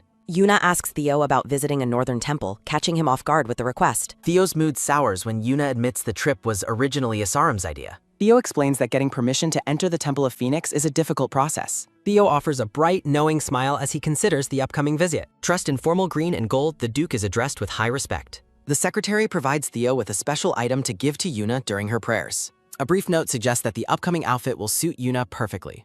Theo compares Yuna to a delicate bird in silk, but Asaram suddenly interrupts. Theo is visibly annoyed as Asaram jokes about remembering to knock this time. Asarum notices the holy garments and declares his intention to go see Yuna immediately. Theo reluctantly agrees to accompany the visitor to the Duchess's quarters. A hand knocks firmly on the door to inquire if Yuna is present. The blonde maid opens the door and permits the two men to enter. Yuna is revealed in a stunning white and blue ceremonial gown surrounded by flowers. Theo compliments her amazing appearance while Asarum watches with an impressed smile. Yuna is startled by Theo's sudden approach as he steps toward her. Intricate patterns of white lace highlight the elegance of the ceremonial attire. Theo carefully places a light blue cloak over Yuna's shoulders. Theo explains the cloak's magic stone lining while a jealous Asarum watches their closeness. Asarum criticizes the size of Yuna's room compared to the rest of the mansion.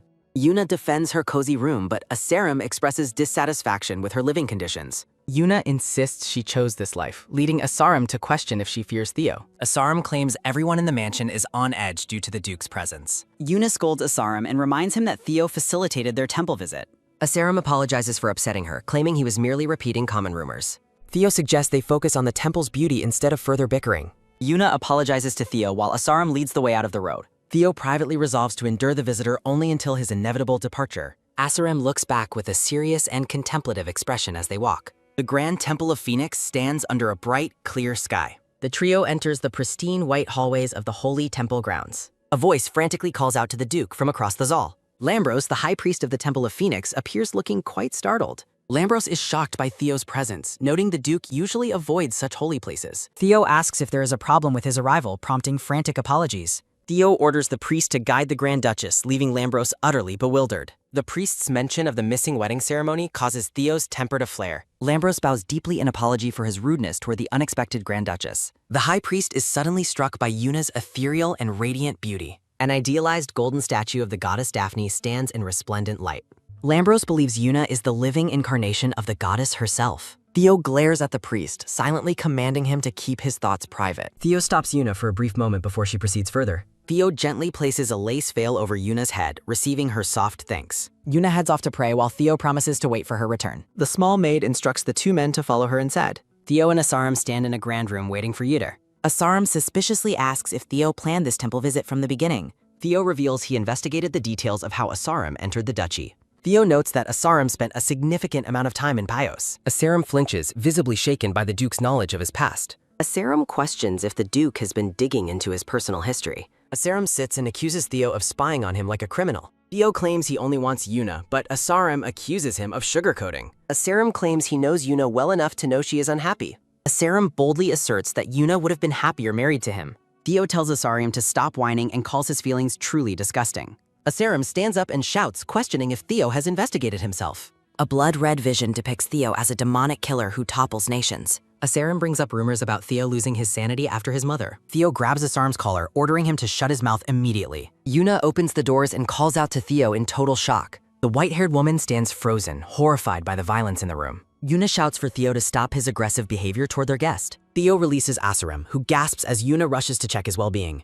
Asarum claims he is fine even though a mark is on him. Theo turns his back and walks away as Yuna calls his name. Asarum asks if the Duke intends to apologize for his sudden outburst. Theo looks back coldly, stating he only asked Asarum to protect Yuna. Asarum scoffs at the Duke's aggression while Yuna watches them both. Asarum tries to lead Yuna away, calling Theo a dangerously violent person. Yuna stops and asks Asarum why he lied to her earlier. Yuna tells Asarum he no longer has the right to use her name. Yuna looks at Asarum with a cold, distant, and deeply hurt expression. Asarum is left stunned as Yuna turns her back on him completely. A close-up shows Asarum sweating and trembling from Yuna's harsh rejection. Theo walks through the hallway, scaring the priests as he passes by. Theo privately regrets being provoked into showing his violent side to Yuna.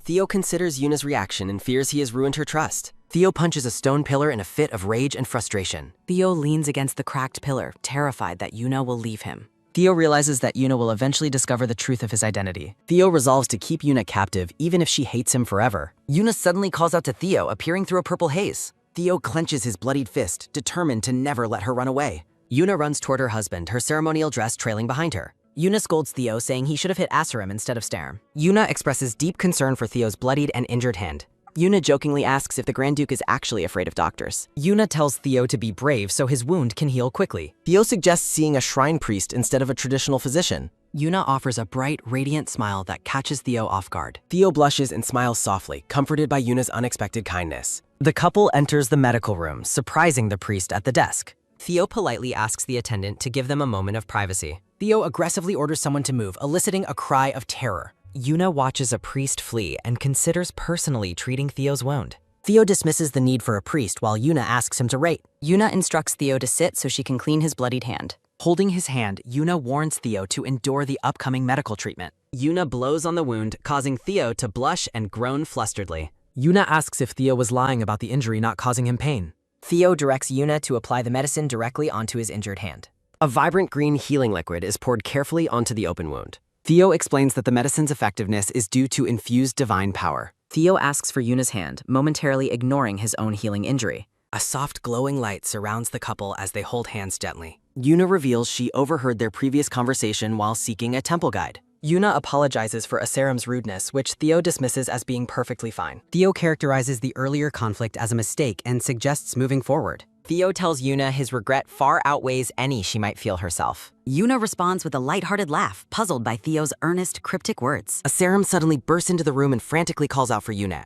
Asarim demands to know why they left and says he searched everywhere. Yuna sternly halts Asarim's approach and demands he offer an immediate apology. Asarim admits his fault and suggests they find the holy water quickly. Yuna stops Asarim's approach and clarifies the intended recipient of his apology. Yuna gestures toward her husband, identifying him as the one Asarim wronged. Theo reacts with intense blushing when Yuna addresses him as her husband. The Duke stands paralyzed with secret joy at Yuna's formal, affectionate acknowledgement. Asarim watches the couple's intimate interaction with a stunned and silent expression. Yuna stands between the two men as Asarim maintains his quiet posture. Theo struggles to find his words after being called a husband by Yudat. Asarim bows deeply and expresses his gratitude for the Duke's unexpected generosity. The group is startled by frantic shouting and a commotion outside the door. Lambros bursts into the room looking terrified and calls out for the Duke. Theo asks for an explanation as the panicked priest demands his full attention. An urgent announcement reveals that all holy water in the temple has vanished. A close-up confirms the temple's large stone basin has completely dried up. Illustrated panels detail the architectural differences of the continent's 5 Daphne temples. Narration explains the miraculous distribution of never-ending sacred water from the main temple. Theo demands a full explanation from the kneeling, green-haired priest regarding the miracle. The priest admits the sacred water began decreasing 3 months ago before vanishing. The priest explains their use of fake water to keep temple outsiders away. Theo notes the timing of the drought matches Yuna's arrival in the principality. Theo inquires if the other temples are experiencing the same water supply issues. The priest explains their independence and lack of communication with the Bios Empire. Theo resolves to protect Yuna and asks the priest about a forbidden book. Theo's inquiry regarding Yuna's identity as a saint shocks the green-haired priest. The priest admits Yuna matches the saint's description as Theo watches her. A text bubble defines the saint as a messenger sent by goddess Daphne. An illustration depicts the goddess Daphne in a radiant and golden celestial form. Theo concludes that the existence of a saint currently makes no logical sense. Theo demands immediate updates on Bios while the temple stands in the twilight. The Duke, Duchess, and Asarim share a silent, intense candlelit dinner. Asarim sits at the dinner table, thinking they gained nothing from the trip since there is no sacred water. Asarim watches the Duke, lamenting that he didn't hear the conversation with the priest. Yuna smiles radiantly at the table as the Duke watches her with a soft expression. The Duke's hand is shown holding a glass filled with a pink beverage. Theo mentions the temple's special medicines while Yuna inquires about the disappearance of the sacred martyr. A small icon of Theo notes that Yuna is finally starting to show some respect. Theo wipes his mouth, explaining that storage issues caused the drought, and the spring will refill in 3 months. Asarim looks down at his glass, thinking the situation with the temple water is incredibly strange. Theo gazes at his wife, reminding her that she was the one who wanted to visit the temple. Theo notes that Asarim's behavior suggests he only came to the temple to obtain the sacred water. Asarim claims he only became curious about the water after hearing it was good for one's health. Looking down at the large table, Theo asks the brown-haired man if he is truly leaving so soon. Theo mockingly regrets not being nicer to his wife's friend, while Asarim tells himself to remain calm. Asarim turns to Yuna and offers a sincere apology for causing her so much worry. Asarim expresses his regret, telling Yuna he was unable to help her with anything during his stay. Yuna looks toward her husband while they continue their dinner in the grand candlelit hall. A man pours a clear yellow liquid from a green bottle into a glass. Theo holds up his glass and offers a faint, confident smile. A close-up of the glass shows Yuna's reflection as Theo thinks that he will be her only helper. A man with glasses and brown hair enters the office holding a white folder. The aide asks why Theo is drinking champagne, and the Duke explains it is to lift his spirits. The aide realizes why the Duke is in such a good mood as he thinks of the couple. The aide interrupts the Duke's mood, stating that an urgent matter has arisen for him to see. A gloved hand places a white envelope with a red wax seal onto the desk. Theo reads the letter, which mentions a festival for magic stones being held in the south. The aide explains the discovery of a magic stone, and Theo asks if he is expected to attend. The aide insists that the Duke must travel to Sabran in the south regardless of his wishes. Narrated bubbles explain that an old priest has been located and insists on meeting in Sabran. Theo looks surprised by the news as he continues to hold his glass of champagne. The aide explains that the situation at the Sabran temple is related to the missing sacred water. Theo reviews the documents, noting that they needed an excuse to hide the true reason for the trip. Theo asks if a woman named Camila lives in Sabran, causing the aide to flinch in surprise. Theo mockingly asks the aide about his last encounter with Camila, causing the man to sweat nervously. Looking out the window, Theo orders his aide to begin preparations for their journey to the south. The following day, a horse-drawn carriage waits as Theo and Yuna prepare for a departure.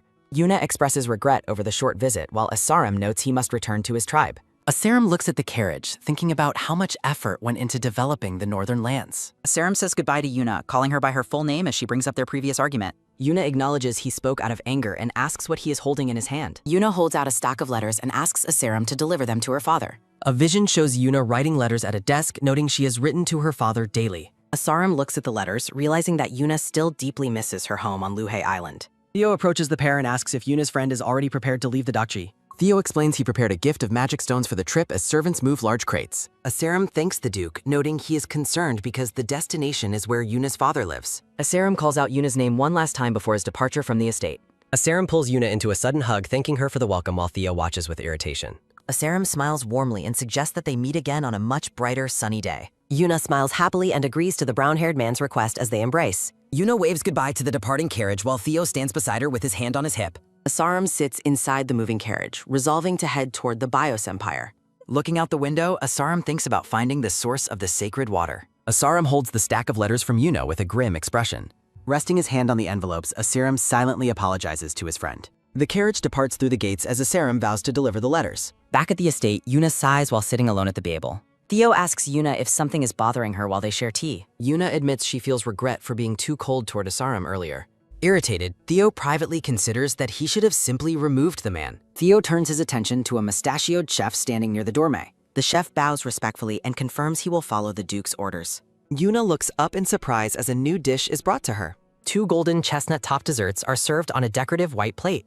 Theo invites Yuna to try a piece of the seasonal chestnut treat. A close-up shows Yuna taking a bite of the sweet dessert. Radiant with joy, Yuna expresses her delight at the delicious flavor. Yuna enjoys the soft texture while Theo thinks her reaction is adorable. Theo smiles warmly at his wife, pleased by her happy reaction. The couple enjoys a peaceful and scenic tea time surrounded by flowers. Setting down his tea, Theo mentions his upcoming journey to the south. Theo explains he must attend an event and will be away for weeks. Looking intently at her, Theo silently hopes Yuna asks to accompany him. Yuna acknowledges how busy Theo is while he watches her expectantly. Yuna cheerily reassures Theo that she will be fine with her attendance. With a bright smile, Yuna encourages her husband to go without worry. Theo stares back silently, looking visibly disappointed by her independent response. A brown-haired physician examines Theo's hand while the Duke looks away. The doctor notes that the wound healed perfectly thanks to immediate care. Theo remains pensive as the physician asks if he feels any other discomfort. Theo mentions he has a squirrel, shocking both the doctor and the aide.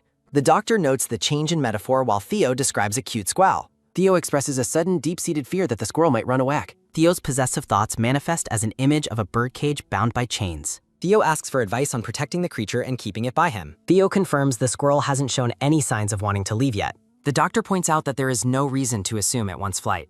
Narration describes the precious nature of the sudden happiness the Duke has found. Concerned about losing this joy, Theo asks the physician for a solution. The doctor suggests that Theo must make the squirrel acknowledge its master. The doctor explains that animals must be treated differently than humans. Building a bond through gentle feeding and petting is the doctor's primary advice. An illustration depicts a miniaturized Theo gently petting a small pink-eyed squirrel. Theo takes diligent notes, agreeing that following this advice will reduce his anxiety. Concentrating on his notepad, Theo commits to the petting and feeding strategy. The physician watches, thinking the Duke simply needs to learn self-control.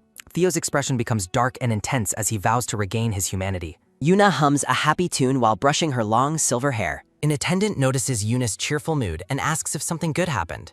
Yuna glows with delight, thinking about the many praises Theo gave her. A flashback shows Theo offering bread and complimenting Yuna during their meal together. Theo gently pets Yuna's silver hair, noting he enjoys watching her eat. Complimenting Yuna's beautiful round eyes, Theo leaves the silver-haired woman flustered.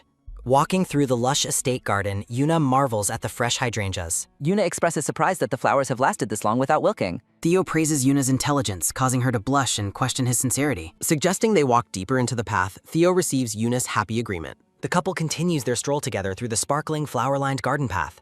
Malin brushes Yuna's hair as Yuna gushes about Theo's recent sweet praises. Malin struggles to imagine the formidable Grand Duke offering such gentle compliments. Malin suggests the Duke adores Yuna, catching the silver-haired woman by surprise. Malin credits Yuna for Theo's shift away from his reclusive drinking habits. Attributing Theo's new responsibility to marriage, Malin leaves Yuna deep in thought. A vision of Theo appears as Yuna reflects on being his wife. Yuna calls out to Malin, shifting her focus back to their conversation. Dressed in gardening attire, Yuna and Malin prepare to pull garden weeds. Yuna reacts with pure delight after spotting something adorable in the grass. Two maids crouch on the lawn admiring a small and fluffy creature. Startled by Yuna's sudden presence, the two maids jump in surprise. Yuna looks down at the grass, discovering a small animal between them. A maid holds up an orphan tuxedo kitten she has been secretly nursing. Flushed with embarrassment, Yuna mentally insists she has no secrets to hide. Yuna points at the tiny kitten, startling the nervous maids once more. Radiant with excitement, Yuna is clearly captivated by the kitten's cute appearance. The two maids share a sigh of relief at Yuna's joyful reaction. Sitting on the grass, Yuna and the maids play with the kitten. Yuna laughs as the agile kitten pounces on a stalk of grass. A maid brings a bowl of food, announcing it is time to eat. The tuxedo kitten hunches over its bowl, eating its meal with gusto. Yuna and the maids watch the kitten eat, delighting in its cuteness. Yuna notes that the maid's way of speaking feels strangely familiar. Deep in thought, Yuna tries to recall where she heard that tone. Yuna continues to dwell on the familiar manner in which they spoke. The silver-haired woman remains pensive, searching her memory for the voice's source. Breaking her concentration, a maid addresses Yuna during their time in the garden. The maids ask if it is possible to raise the kitten nearby. Worried about leaving the kitten outside, the maid hopes for Yuna's help. Yuna suggests raising it behind the garden and promises to ask Theo. The scene transitions to the grand exterior of the stone estate builder. Theo stands in the hallway, glancing back toward the door with curiosity. Yuna approaches her husband, telling him she was lucky to find him. Theo looks surprised when Yuna asks if they can raise a cat. Theo gives his permission, and Yuna thanks him enthusiastically amidst blooming flowers. Petting her head, Theo calls Yuna considerate for thinking of the cat. Theo searches his pockets, mentioning he happens to have some candy. Offering the candy, Theo realizes he is treating Yuna exactly like a gat. Yuna looks shocked and demands to know what Theo is doing. Yuna shouts that she is not a pet or a cat in anger. Declaring she doesn't want to hear it, Yuna runs away from Theo. Theo stands frozen and bewildered by Yuna's sudden and furious outburst. The Duke looks frustrated while his aide asks what to do next. Theo complains to his aide that Yuna refuses to see him after his candy offer. Dejected, Theo realizes that Yuna will not even listen to his voice anymore. Theo corners the brown-haired aide, clarifying that his concerns involve the Grand Duchess. Walking away, Theo insists that the woman he spoke of is not a squirrel. The Duke slumps into a chair looking utterly defeated and miserable. Theo asks for advice on what to do next while his aide looks on, bewildered. The stressed aide questions why Theo wanted to lock her away or use animal metaphors. Standing over the Duke, the aide insists that he must apologize to the Grand Duchess immediately. Theo notes her refusal to see him, but the aide argues marriage requires mutual care. Theo asks if he is entitled to affection, and the aide confirms that is marriage. The aide tells Theo to rebuild their relationship, leaving the Duke deep in pot. Theo decides to create a new plan to lock Yuna away like he did before. The sun sets over the grand estate, signaling a shift in the day. Crying in bed, Yuna calls Theo evil while reflecting on his recent hollow compliments. The silver-haired woman weeps, realizing she mistakenly thought Theo finally recognized her as his wife. Furious, Yuna punches her pillow and questions why she ever saw Theo as a husband. Yuna daydreams about Theo's attractive and reliable appearance before blushing into her pillow. Snapping out of her thoughts, Yuna is startled by a sudden knock at her door. Theo stands outside the room and asks Yuna if he may enter. Standing in the hallway with a red pouch, Theo pleads for Yuna to open the door. Yuna opens the door a crack, coldly asking her husband what he wants. Theo explains he has a gift for her as he holds up the red bag. The Duke offers a small red pouch filled with glowing green magic stones. Yuna asks if he wants her to play with the stones, but Theo quickly denies it. Theo looks dejected when Yuna rejects the gift, simply accepting her refusal. Theo mentions his departure tomorrow, noting he will leave the gift with an attendant named Ray. Yuna is taken aback, realizing that her husband is leaving for the south tomorrow. Yuna asks when he started seeing her as a cat, and Theo struggles to explain. Yuna calls Theo a bear and tells him to forget about their previous conversation. Theo admits he is clumsy like a bear, while Yuna notes his large stature. Theo is impressed she noticed his suppressed instincts, while Yuna worries she insulted him. Theo places his hand on the door, swearing he has never viewed her as a pet. Yuna demands to know why he acted that way if he didn't view her as one. The silver-haired woman waits expectantly for an explanation, her face flushed with emotion. Theo admits he was clumsy, explaining that he simply finds her habits and presence very cute. Yuna asks if he would enjoy being petted like an animal, and Theo surprisingly agrees. The Duke offers a warm, sincere smile that radiates a gentle and affectionate energy. Overwhelmed by his reaction, Yuna reacts with a mix of shock and extreme embarrassment. Flustered, Yuna announces she wants to rest and begins to shut the door. Yuna tells Theo to go away as she firmly closes the door in his face. Theo stands alone in the dark hallway, looking stunned by the sudden rejection. Euless, the Duke's aide, watches with a surprised expression from a short distance away. Euless notes the Duke's early return while Theo calls out to the aide. Theo abruptly orders Euless to go find a man named Khan immediately. Theo sits at his desk while Euless considers the skill of the Duke's shadow guards. Theo mumbles to himself that he no longer has a wife who loves him. Theo resolves to assign a shadow to watch Yuna constantly to prevent her escape. Leaning his head on his hand, Theo looks frustrated while Euless addresses him. The scene shifts to the estate courtyard where a grand carriage awaits departure. Euless informs the Duke that it is time to leave, and Theo quietly acknowledges him. Theo is startled as Yuna suddenly calls Orzame. The silver-haired woman rushes toward her husband with wide eyes. Yuna questions his silent departure while Theo admits he felt unwanted. Theo declares that he has resolved to stop calling Yuna cute. Yuna insists Theo's height makes him more handsome than cute. Wrapping her arms around him, Yuna confidently claims she can do it. Theo reacts with shock as his wife suddenly pulls him into a hug. Wishing him safety, Yuna promises to wait for her husband's return. Theo offers to bring her a souvenir, surprising the silver-haired woman. Yuna blushes as she mentions the warm climate of the south. Yuna requests flowers for the garden and Theo promises to deliver. The Duke encourages his wife to spend freely during his absence. Looking intense, Theo commands Yuna to stay safely at the estate. Yuna giggles, assuring him she had no plans to leave anyway. Theo mentions a shadow night while his aide frets over classified information. Noticing the time, Yuna gently urges Theo to begin his journey. Theo reaches out, asking for just a moment longer with her. Surrounded by blossoms, the Duke pulls Yuna into a final embrace. Resting against him, Yuna remains silent as they share a quiet moment. The silver-haired woman holds Theo tight as he prepares to leave. A carriage and mounted knights travel down a long, dusty road. Theo gazes out the carriage window with a somber, brooding expression. Sighing deeply, the Duke admits he already wishes to go home. 3 days pass as the estate garden begins to flourish beautifully. Yuna asks Rei for feedback while the attendant praises her efforts. Rei notes how Yuna transformed the garden specifically for the Duke. Malin rushes toward the garden, shouting for the Grand Duchess's attention. Breathless, Malin approaches Yuna as the silver-haired woman asked what happened. Malin announces an invitation to tea with the influential Brown family. The maid cheers for Yuna's social debut while Yuna looks up at it. The attendants discuss the lateness of the invitation's arrival at the estate. Malin insists that social circles will provide information to help Theo. Yuna agrees to attend, her expression full of newfound resolve. The maids celebrate joyfully after Yuna confirms she will attend. Bright sunlight filters through the trees as the women plan for gifts. At an inn, a tired innkeeper rests while a boy sweeps. The bald man is startled by a sudden loud noise outside. Knights burst through the door, demanding all the available food. The innkeeper panics as the soldiers order their food to go.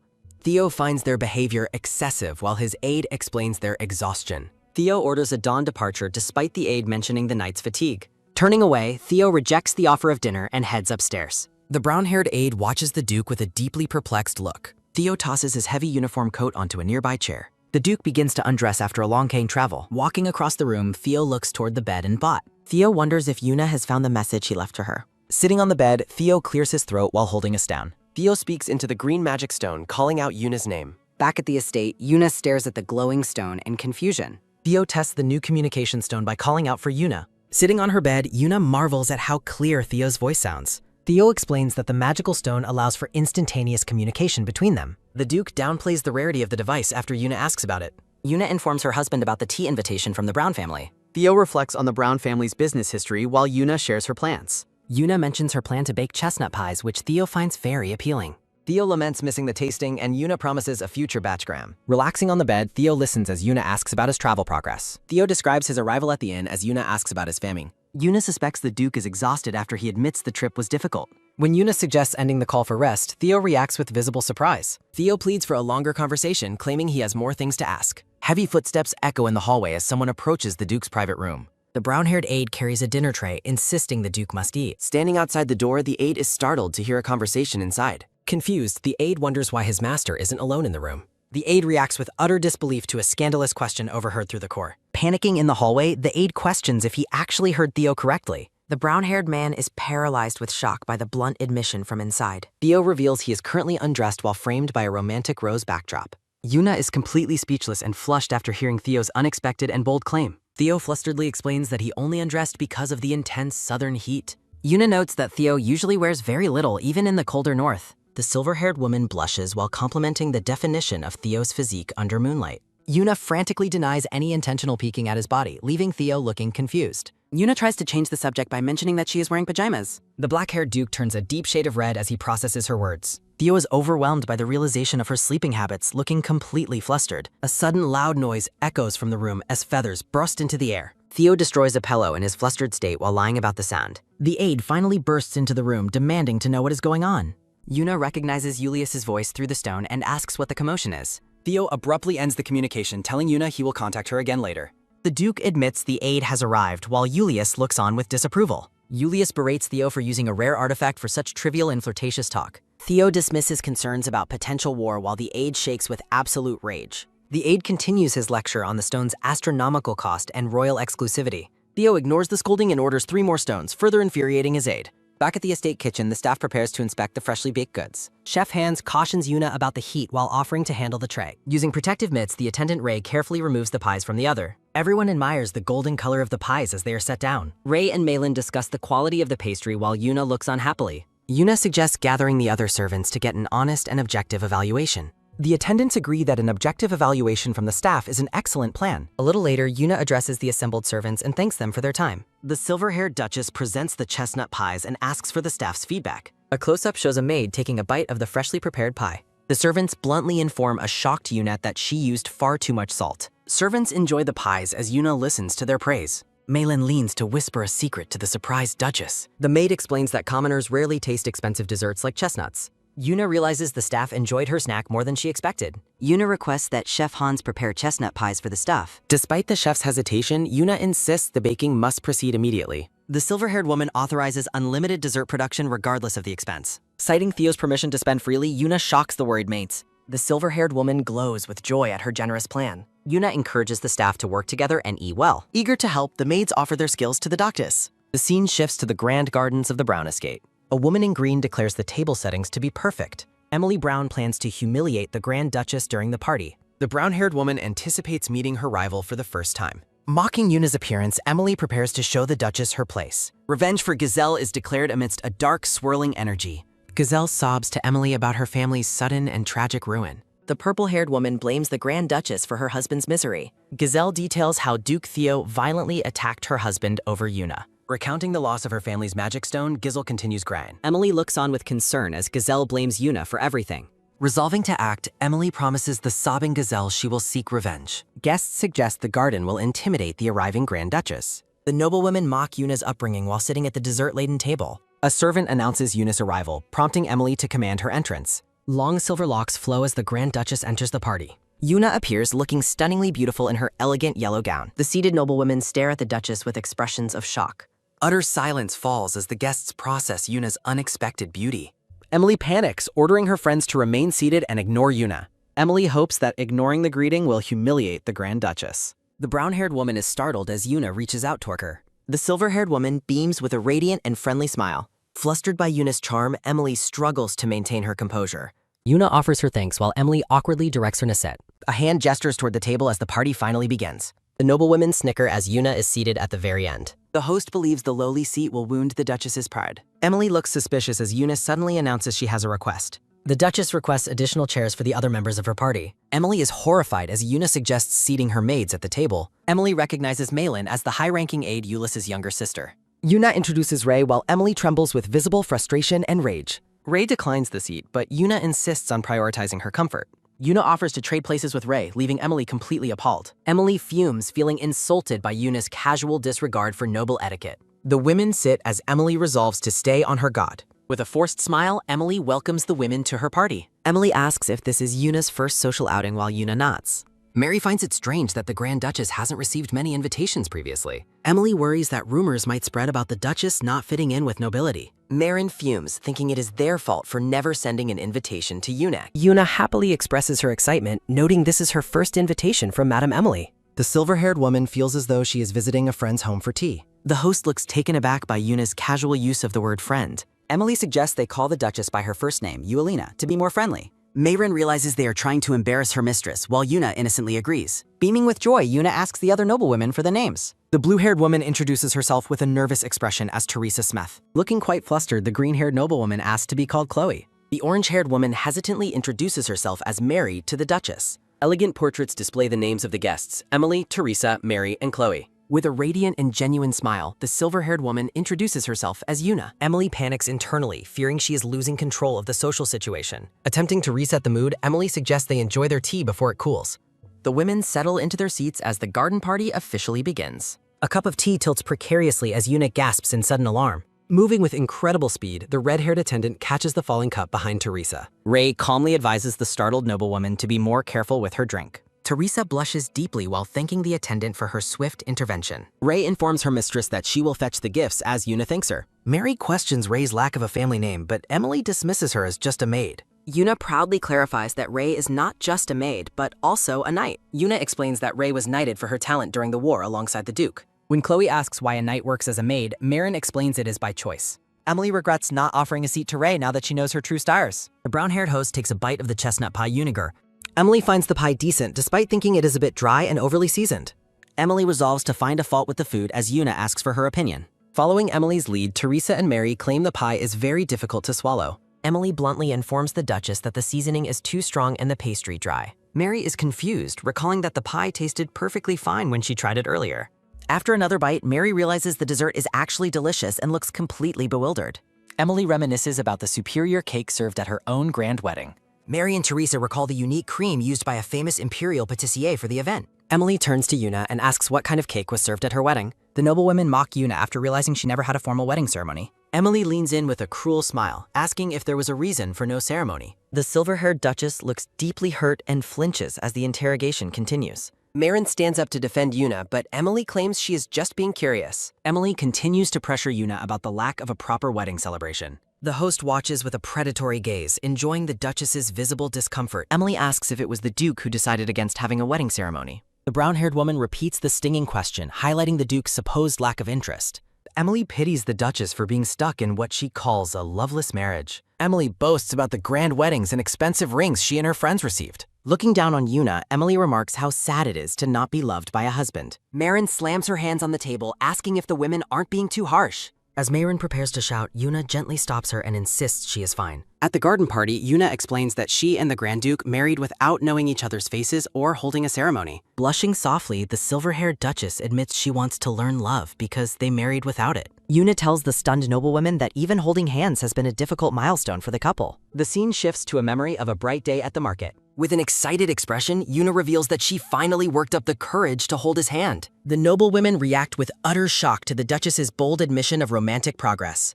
Yuna explains that since the Duke agreed to go out again, she doesn't think he disliked the gesture. The brown-haired host, Emily, is visibly shaken by the revelation of the Duke's gentle side. Narrative text highlights that the cold and blunt Grand Duke's acceptance signals his deep happiness. Emily declares the Duke must have been thrilled, prompting Yuna to mention they even hugged recently.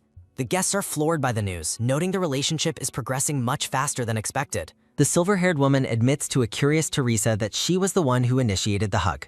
Yuna explains she hugged him to see him off, and the noblewoman eagerly offered to judge the romantic intent. The ladies envision the handsome Duke embracing Yuna amidst a flurry of romantic flower petals. Emily panics, realizing she got so caught up in the story that she forgot her plan for revenge. Looking at the beaming Duchess, Emily begins to wonder if Yuelina ever had ill intentions at all. Emily concludes that someone as sincere and literal as Yuna couldn't possibly be malicious. The host realizes Gazelle's husband was the likely culprit, enjoying a truly relaxed conversation for the first time. Emily reflects on how refreshing it is to have an honest talk instead of the usual social posturing. Ray arrives carrying a tall stack of wooden boxes, catching the attention of the surprised Duchess. The red-haired attendant presents the boxes as special gifts from the Grand Duke to the assembled ladies. The noblewomen are breathless to find limited edition Armand plates, of which fewer than 50 are made annually. Ray nonchalantly claims she forgot the Duke's order to bring the gifts earlier that morning. Mary realizes the forgetfulness was a calculated move to ensure the gifts made a grand impact. If presented with the pie, the plates would have been ignored. The late arrival was a masterful social play. Yuna is deeply moved that Theo prepared gifts for her friends despite his busy travel schedule. Standing up with newfound humility, Emily tells the Duchess that she is the one who needs advice.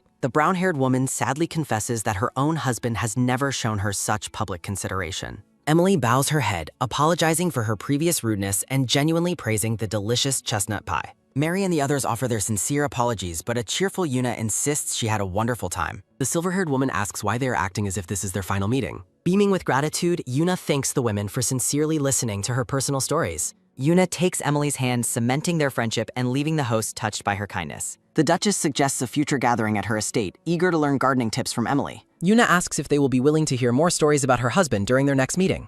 A subtle sound signals the departure of the guests as the party concludes. Riding home in her carriage, Yuna feels a sense of ease after the honest and heartfelt gathering. Mayrin praises the Duchess's charm, while Yuna modestly insists the noblewomen were simply kind to her first. The attendants argue that the women only yielded because of Yuna's gracious apology at the end. Yuna admits the wedding comments hurt, but she is happy the group eventually opened up to her. Looking ahead, Yuna asks her aides what they should prepare for their own upcoming tea party. The scene transitions to a grand building bathed in the warm light of the setting sun. Count Woodlight nervously approaches the Duke, mentioning the upcoming festival and Yuna's first visit. The black-haired Duke sits in silence, his hand resting firmly on his knee. Duke Theo coldly interrupts the rambling noble, demanding that he get straight to the point. When the Count asks for a business investment, the Duke stands up and refuses to hear another word. Theo commands his aide Ulysses to handle the matter and glares at the trembling Count. Citing his extreme workload, the Duke dismisses the man and leaves the room with an icy finality. A dark, satisfied smirk crosses the Duke's face as he thinks of his private plans. Gazing at a glowing green magic stone, Theo softly whispers Eulina's name with a look of pure adoration. A voice calls out to Yuna through a mysterious magical connection. Holding a glowing green orb, the black-haired Duke asks if Yuna can hear him. With a warm and gentle smile, Theo asks how the tea party went. In her room, the silver-haired Duchess reports the gathering was a sweet success. Theo praises her kind nature, but Yuna humbly denies being a special person. Admiring the magic stone, Yuna asks when he found time to prepare gifts. The Duke casually claims the idea simply came to him in the moment. A narrative bubble reveals Theo sent a messenger immediately after learning of the party. Chibi Theo gloats over the success of Ray's well-timed gift delivery mission. Narrative text explains Theo suspected the noblewomen were plotting something malicious against Yuna. Theo relaxes, satisfied that his intervention ensured Yuna's happiness at the gathering. Yuna's voice emanates from the orb as she prepares to make a confession. The Duke asks for clarification after Yuna admits to spending a large sum. Yuna explains the spending will be ongoing and difficult to fully calculate. Yuna reveals she hired kitchen assistants to provide treats for the estate staff. Theo encourages her to spend freely, though Yuna worries about using his money. The Duchess's heart races as she is overwhelmed by Theo's generosity and support. Though miles apart, the couple shares a quiet, intimate moment over tea. Leaning close to the green stone, Yuna softly whispers Theo's name. Theo is stunned into silence as Yuna confesses that she misses him. His heart pounds as Yuna frantically tries to walk back her bold admission. Overcome with embarrassment, the blushing Duchess shakes her head in a panic. In her flustered state, the magic stone slips from Yuna's hand and cracks. Yuna despairs over the broken orb, realizing it was meant for a single use. A sudden green glow emanates from a spare stone as Theo's voice calls. Yuna quickly resumes the call, apologizing for the sudden and accidental disconnection. A tender message appears, confirming that Theo misses her just as much.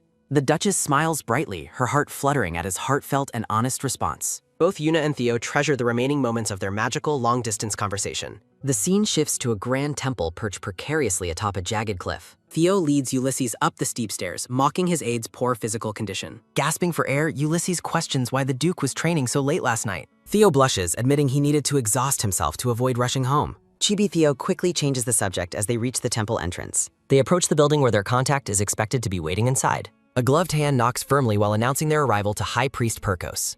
The door creaks open to reveal a figure dressed in ceremonial white robes. The elderly High Priest Perkos welcomes his visitors, noting he anticipated their visit. Inside the parlor, Ulysses notes the interior is surprisingly different from the exterior. Perkos, the High Priest of the Eye of the Storm, prepares a pot key. Theo asks about the tea, and Perkos explains it is meant to relieve fatigue. Sipping the brew, Theo notes the taste is remarkably similar to Ya's tea. Perkos cuts to the chase, asking for the true reason for their visit. Theo remains cautious, wondering if the man who provided the intel is trustworthy. Theo is surprised when Perkos mentions the theft of the holy water first. A tense silence falls as the priest sets down his cup of tea. Narrative text suggests that the power of Goddess Daphne is beginning to fade. Perkos takes another slow, calculated sip of his tea without saying a word. Theo observes that the elderly priest is proving difficult to read and persuade. The Duke hopes Perkos possesses forbidden knowledge that other priests do not have.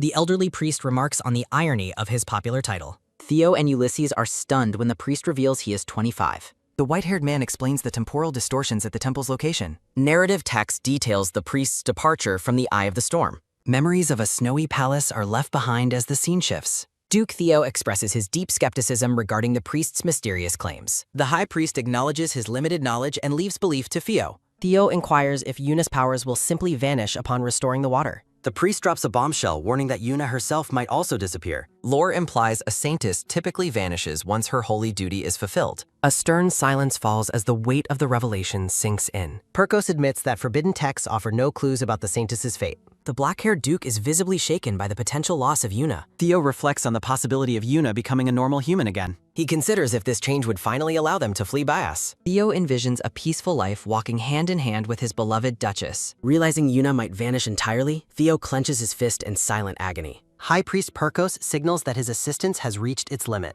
The priest reveals he helped Theo because of a debt to Camilla. Theo is stunned that his grandmother is friends with the High Priest. Perkos notes the frequent inquiries he receives regarding the saintess's origins. The priest frames his words as a threat against those seeking power. Ulysses realizes the priest suspects Theo of coveting the saintess's divine strength. Descending the temple stairs, Theo considers clearing up the priest's misunderstanding. Ulysses confirms the detail regarding the high priest's favor to Lady Camilla. Theo orders Ulysses to arrange an immediate meeting with his grandmother. The scene shifts to the grand and sprawling estate of Lady Camilla. Estate of Lady Camilla. A blonde noblewoman asks her butler about the expected arrival of her guest. Lady Camilla notes it has been 5 long years since their last meeting. Looking into a mirror, Camilla scoffs at her grandson's persistent, self-willed nature. A memory begins as Camilla bursts into a room shouting for Theo. Camilla is horrified to find a young, bloodied Theo covered in bandages. The doctor explains that Theo's tortured, amputated arm was only recently reattached. Despite his critical condition, the young Duke insists on returning to war.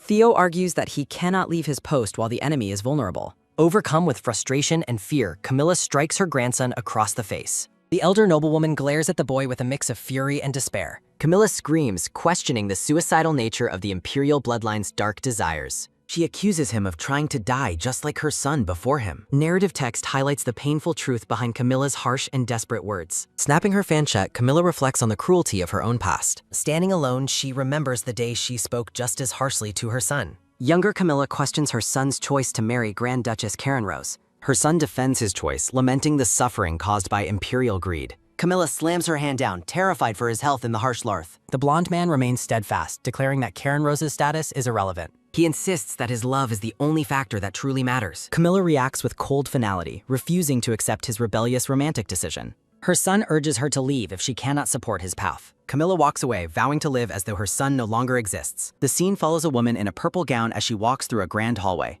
10 years pass as the scene shifts to a palace where a butler announces a letter from the north. A close-up reveals a wide blue eye filled with sudden and intense shock.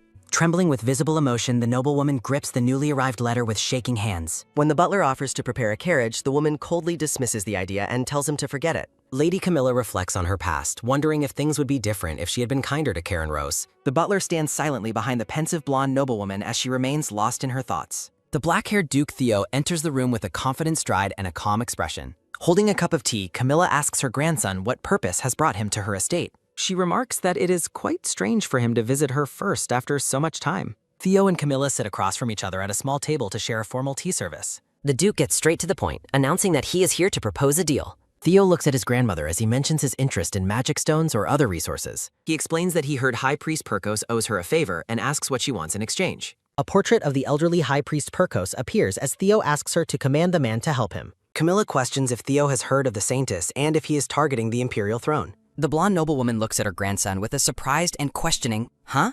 Narrative text explains the Emperor of Bios has a bedridden son and a young princess as heirs. A thought bubble reveals Camilla's suspicion that Theo plans to seize the throne using the Saintess's power. Camilla gazes at Theo with a stern and analytical look, trying to uncover his true motive. Setting down his teacup with a sharp click, Theo flatly declares he has no interest in the throne. The Duke clarifies that he doesn't want her power. He wants to ensure nobody else can exploit it. Lady Camilla is stunned into silence by Theo's unexpected and selfless declaration. She peers at him, wondering what his true nature is if he wishes to make the Saintess's power unusable. Camilla warns him that Perkos will never trust a member of the royal bloodline. Theo looks at her firmly, asking for a promise that she will secure the High Priest's assistance. Camilla agrees to the request, noting that stopping the royals from stealing divine power is easy. Clasping her hands, Camilla promises to arrange a meeting tonight, noting Theo's obvious desperation. Theo leans forward, asking what she wants from him as her part of the deal. Camilla mentions the rumors of his marriage to a woman from a remote island village. She suggests he should meet Princess Echelon during the festival instead of staying with his wife. Narrative text reveals the Echelon Kingdom became wealthy through successful investments in magic stone technology. Theo looks annoyed and immediately rejects the suggestion of meeting another princess. A chibi flashback shows King Eshkelin collapsing in a rage after refusing to let Theo marry his daughter. Camilla ignores his refusal and asks how his life with the current Duchess is going. She mocks him, claiming he doesn't love her and noting they never even had a proper wedding ceremony. A soft image of the silver-haired Yuna appears, looking confused and innocent. Theo is struck with a wave of guilt, realizing he was thoughtless regarding Yuna's first marriage. When the Duke suddenly declares they will have a wedding, Camilla looks at him in complete shock. Blushing slightly, Theo clarifies that they will hold the wedding ceremony as soon as they return home. Chibi versions of the two characters stare at each other with looks of mutual confusion.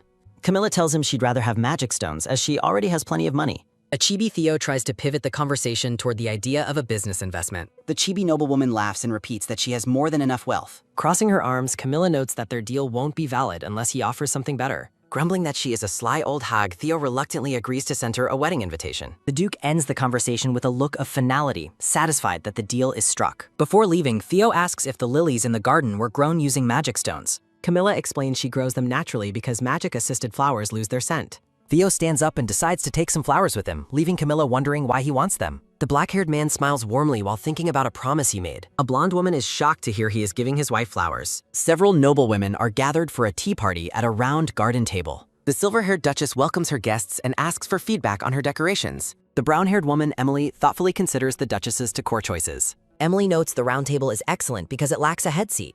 Emily suggests that the wood choice for the table still needs some improvement. Emily tells Yulina that the current garden setup suits her personality perfectly. The group agrees that the round table fosters a sense of close conversation. The blue-haired lady brushes back her hair and asks Yulina about Tamarin. The women share a lighthearted and cheerful moment together over their tea. Emily suggests that since they meet often, they should name their social group. Yulina is absolutely delighted by the idea of giving their group a name. The orange-haired lady, Mary, proposes the simple and cute name, Teepee. The group likes the name because they always share tea and kai. The ladies express their unanimous approval of the lovely new name for their gathering. A red-haired knight arrives to inform Yelena that Marquise Giselle has come. Both Yulina and Emily are visibly surprised by Giselle's unexpected and sudden visit. A flashback shows Emily defending Yulina, insisting she is not a bad person. Emily explains she had mentioned her visit to Yulina to her friend Giselle. Yelena assumes Giselle was curious and welcomes the news with a bright smile. Marquise Giselle, a woman with curly red hair, stands at the garden gate. Emily greets Giselle and asks why she arrived without giving any prior notice. Giselle claims she was simply curious about what kind of person the Duchess is.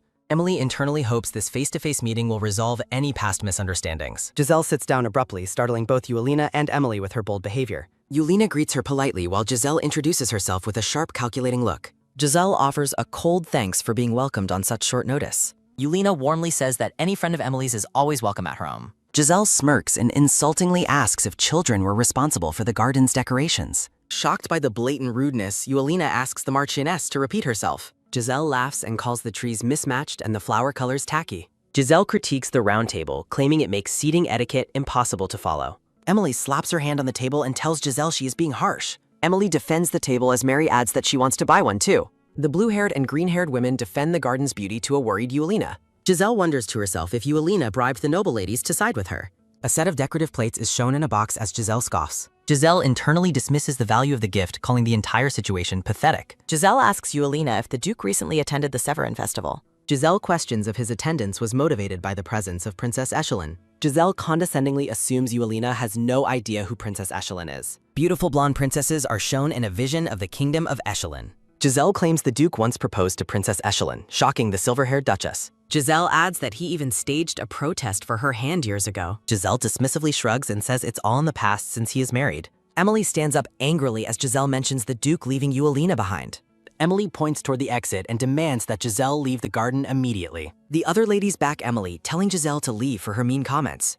Giselle scoffs and acts innocent while a guard approaches her from behind. Lady Ray glares sternly at the increasingly annoyed Marchioness Giselle. Lady Ray warns Giselle she will face consequences for further rudeness. Giselle shudders as an intense, sudden chill washes over her body. Giselle huffs and storms away, claiming she has better things to gain. Yulina looks on with concern as the Marchioness makes a hasty exit. Emily gently takes Yulina's hand and advises her to ignore Giselle's comments. The noblewomen share personal stories about their own husbands' past romantic histories. Yulina expresses her gratitude while internally dwelling on the princess's alleged beauty. Emily reminds the Duchess that only their current happiness truly matters now. Yulina's curiosity peaks as she asks about the princess's legendary appearance. The silver-haired Duchess blushes deeply while comparing herself to the distant princess. The group loudly insists that Yulina is far more beautiful and captivating. The scene shifts to a majestic, illuminated estate during the evening festival. Duke Theo stands alone inside the grand hall, quietly sipping red wine. Nearby guests gossip about the Duke's rare attendance at such a public event. Chibi-style guests excitedly plot to pitch their business ideas for the Duke's funder. Ulysses approaches Theo to report that the priest from Perkos has arrived. Theo turns his head sharply as he prepares to meet the religious figure.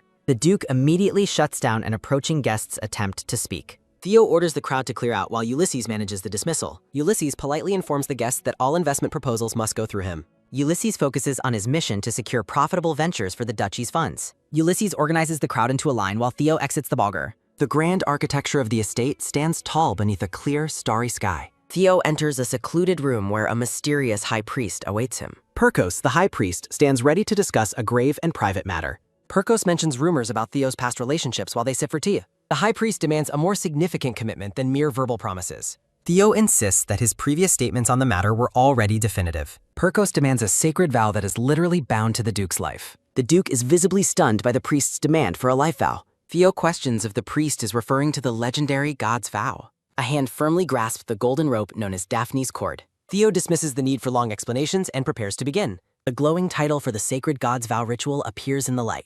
Ritual text explains how Daphne's cord binds the oath directly to one's soul. Theo begins the process of wrapping the divine cord around his bare wrist. Perkos warns that breaking this vow will result in the participant's death. The priest instructs the Grand Duke to vow to protect the Sanctus. Theo's intense gaze reflects his resolve to protect his wife at all costs. Golden light erupts from the cord as it constricts painfully around Theo's arm. Perkos calmly explains that the blood-based nature of the vow causes physical pain. Theo clenches his fist as the divine power begins to drain his blood.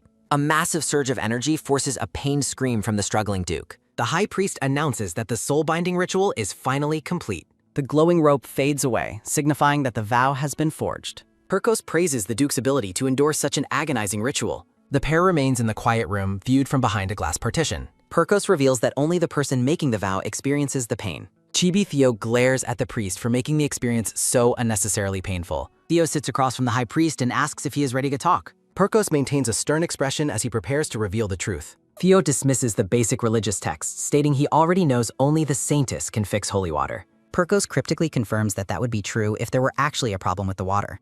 Confused, Theo listens as Perkos reveals that the holy water supply is not drying up. The high priest explains that someone is intentionally stealing the holy water. Perkos notes that the water is being systematically stolen from multiple major temples. Theo realizes that Perkos cannot be lying while bound by the life-risking God's vow. Perkos explains he is investigating the motive of the thieves to better protect the Sanctus. The high priest identifies the Bios Empire as the primary suspect in the thefts. Theo notes he is already aware of the Empire's desire for the Sanctus's power. Perkos suggests that the massive scale of the theft implies others are involved. Perkos asks why Theo is so certain of the Sanctus's existence and how her power is stolen. The priest notes that Theo's journey for information confirms his knowledge of her existence. Perkos observes that Theo remained completely unfazed when hearing about the Bios Empire's schemes. Theo realizes he was being tested as Perkos confirms Theo's prior knowledge of the situation. Theo suggests Perkos also knows her identity, but Perkos insists he must act with caution. Perkos explains that he is under constant surveillance and cannot move freely. A flashback shows the priest intentionally meeting with a mysterious hooded figure. Perkos reveals he acted as bait by contacting those seeking the Sanctus's power. Approaching her directly would raise too much suspicion, so Perkos took a dangerous alternative. Perkos ponders why the recent prophecies focus on stealing power rather than protecting the Sanctus. The priest delivers a final warning that breaking their sacred vow results in death. As evening falls, Perkos promises to visit the Duke's estate once his investigation concludes. Perkos mentions that divine power now resides in Theo and asks him to bless the world. Theo scoffs at the idea of bestowing blessings after the painful ritual. Thinking of Eulina, Theo vows to protect her regardless of the opponent he faces. A horse-drawn carriage travels through the thick green trees of a sunlit forest. Theo gazes out the carriage window as he continues his long journey home. The Duke notes they will reach the depths of the forest very soon. Theo gazes at a bouquet of lilies he has placed under a protection spell. Exhausted, Theo decides to get some sleep before switching to traveling by horseback. In a nightmare, a young Theo screams for his mother during a blizzard. Young Theo desperately begs his unconscious dark-haired mother to wake up in the snow.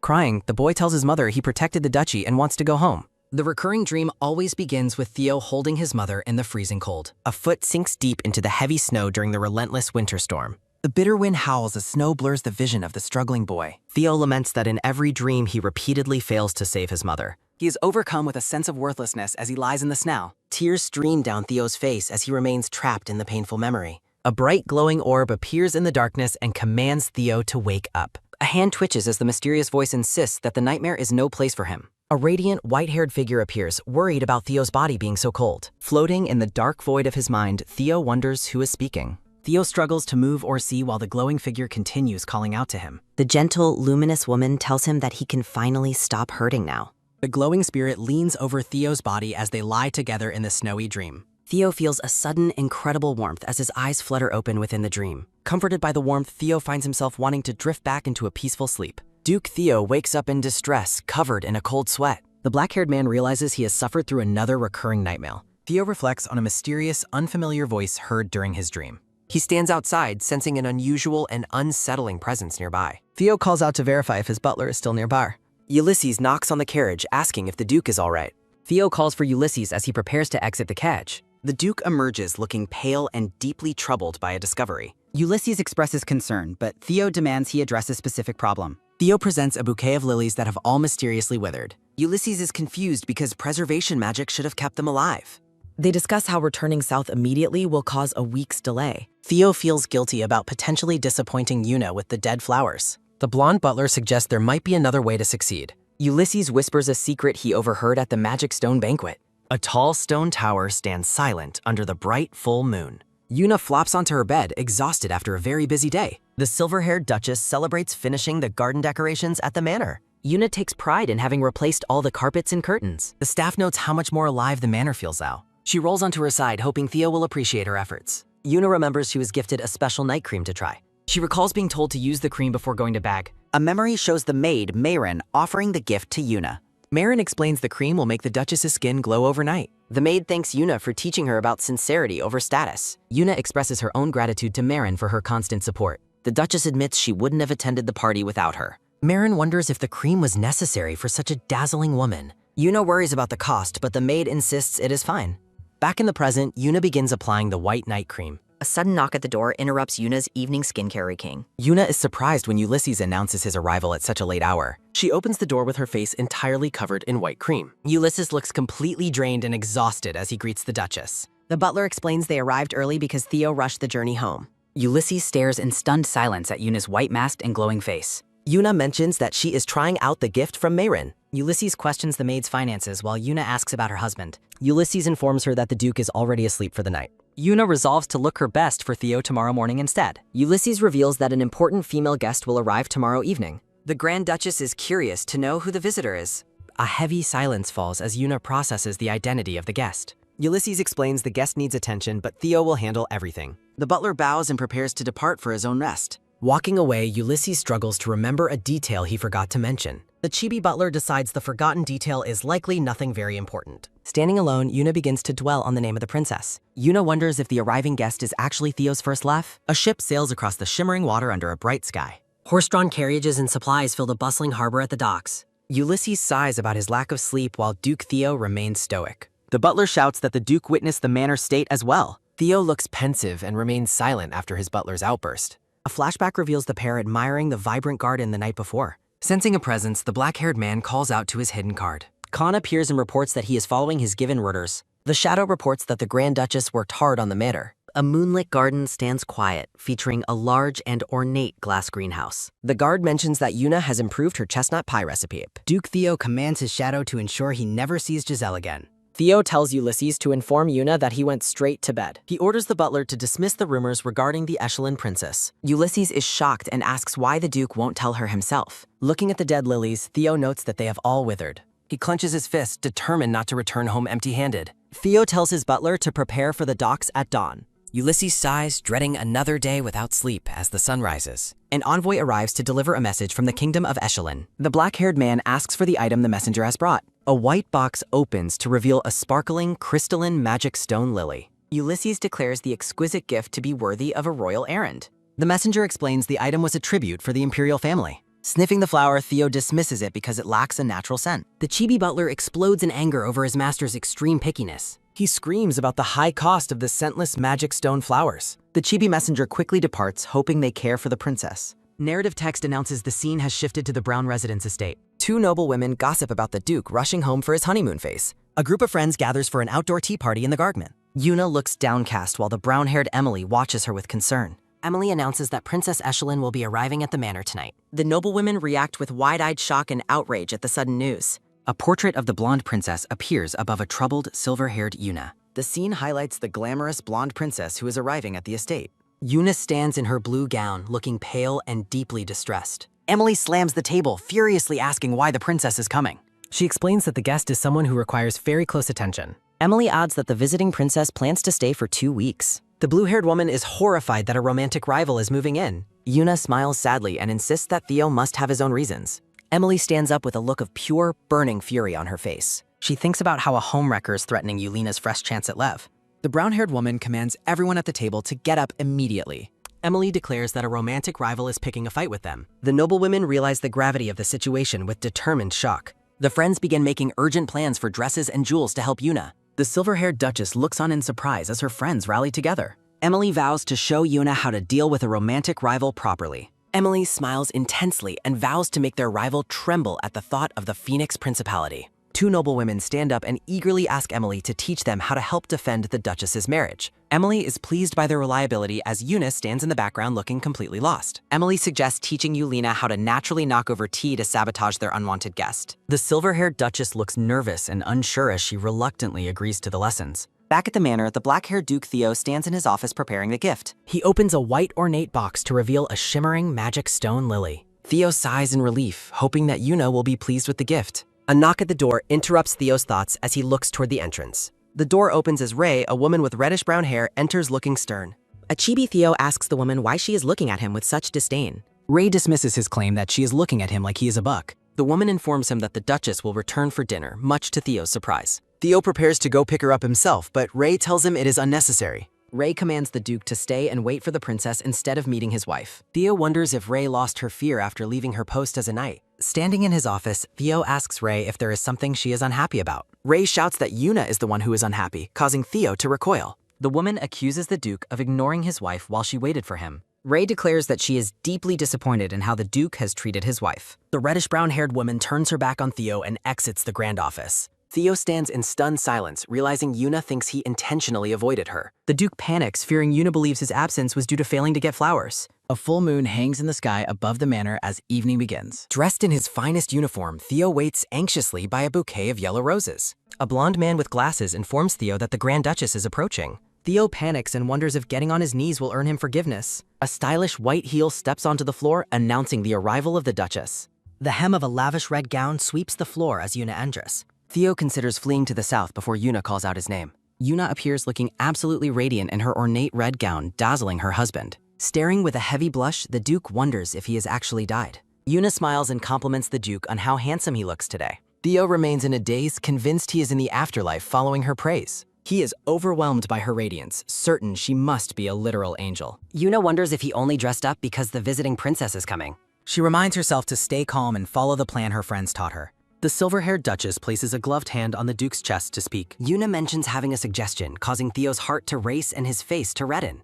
Yuna explains that she heard an important foreign guest is arriving soon. Theo struggles for composure as he confirms that the princess will be arriving. The silver-haired woman leans closer, determined to follow her friend's tactics. Theo is frozen in utter shock after hearing the Duchess's unexpected proposal. The black-haired man's face flushes deeper as he processes the implication of her words. Theo imagines Yuna in bed, wondering if she just asked to sleep together. Accompanied by imaginary cherubs, a blissful Theo is convinced he is in heaven. The Duke nearly faints from happiness, much to the silver-haired woman's confusion. Yuna's perspective reveals she suggested sharing a room for appearances to make him happy. Yuna is actually trembling with nerves, wondering why Theo seems so unbothered.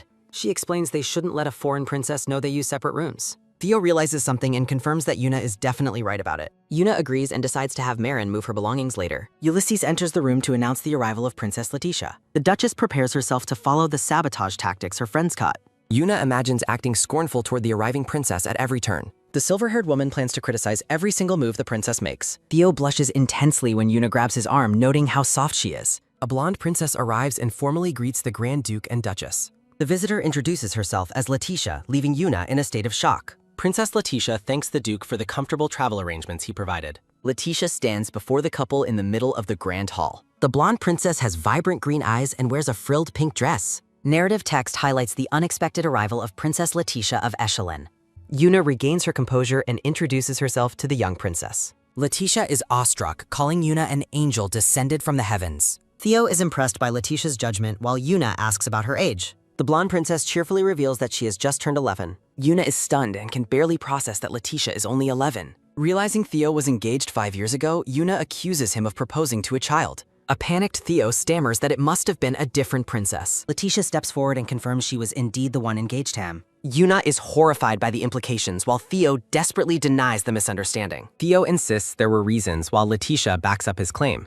Letitia explains that her kingdom possesses exceptional gemstone crafting skills. She recounts how the Duke wanted those skills, leading to a proposed alliance. Letitia admits she had no intention to marry and understood Theo's rejection. Letitia reveals Theo proposed to her specifically because she was too young to marry. Her father's fury ended the marriage talk, letting the engagement naturally fade. This specific situation birthed the long-standing rumor about the Duke's first love. Letitia notes the rumor protected her small nation from being preyed upon. Yuna apologizes for her curiosity, but Letitia insists it was perfectly natural. The young princess smiles, happy to have cleared up the misunderstanding. Yuna is struck by how mature the 11-year-old girl seems to be. Yuna notes that children her age usually just run around and play. Princess Letitia lets out a small, tired sigh. At dinner, the trio exchanges pleasantries as they prepare to eat their meal. Theo serves Yuna a roll, and she smiles while thanking her husband. The young princess watches the couple intently as they begin their dinner. Letitia stares as the black-haired Duke takes a sip of his wine. Yuna continues eating her dinner, unaware of the young girl's scrutiny. Letitia looks at the Duchess with a deep blush on her face. The blonde girl looks flustered while watching Yuna eat her meal. Yuna notices and encourages the princess to eat more comfortably. Letitia smiles and claims she is fine, though Yuna remains skeptical. Theo places a plate of meat in front of Yuna, urging her to eat. Yuna offers Letitia pre-cut food, suggesting it might be easier for her. Yuna claims Theo likes pre-cut food too, leaving him extremely confused. Yuna winks and a delighted Theo immediately offers to cut everyone's food. Letitia explains that her nanny is here, but her family remains abroad. Letitia clarifies that it was her sister who attended the Southern Festival. Yuna observes Letitia and wonders about her sister's appearance. Letitia clarifies her sister's marital status while Yuna expresses understanding. Letitia explains she is visiting for an academy field study. Theo notes that academy students visit the duchy every year. The blonde princess confirms her purpose is studying Mediterranean. Theo notices that Yuna is barely eating her dinner tonight. He wonders if Yuna is worried about Letitia's dinner experience. Letitia is startled and reassures them that the food is delicious. Yuna explains travel fatigue to Theo and offers the princess encouragement. Yuna offers fresh fruit, but the young princess politely declines. Theo watches the two women with a quiet, thoughtful expression. Night settles over the manor as Yuna begins a conversation. Yuna enthusiastically praises Letitia's cuteness and poise to her husband. Theo acknowledges that the princess is exceptionally mature for her age. Yuna questions Theo's fondness for children while he admires her.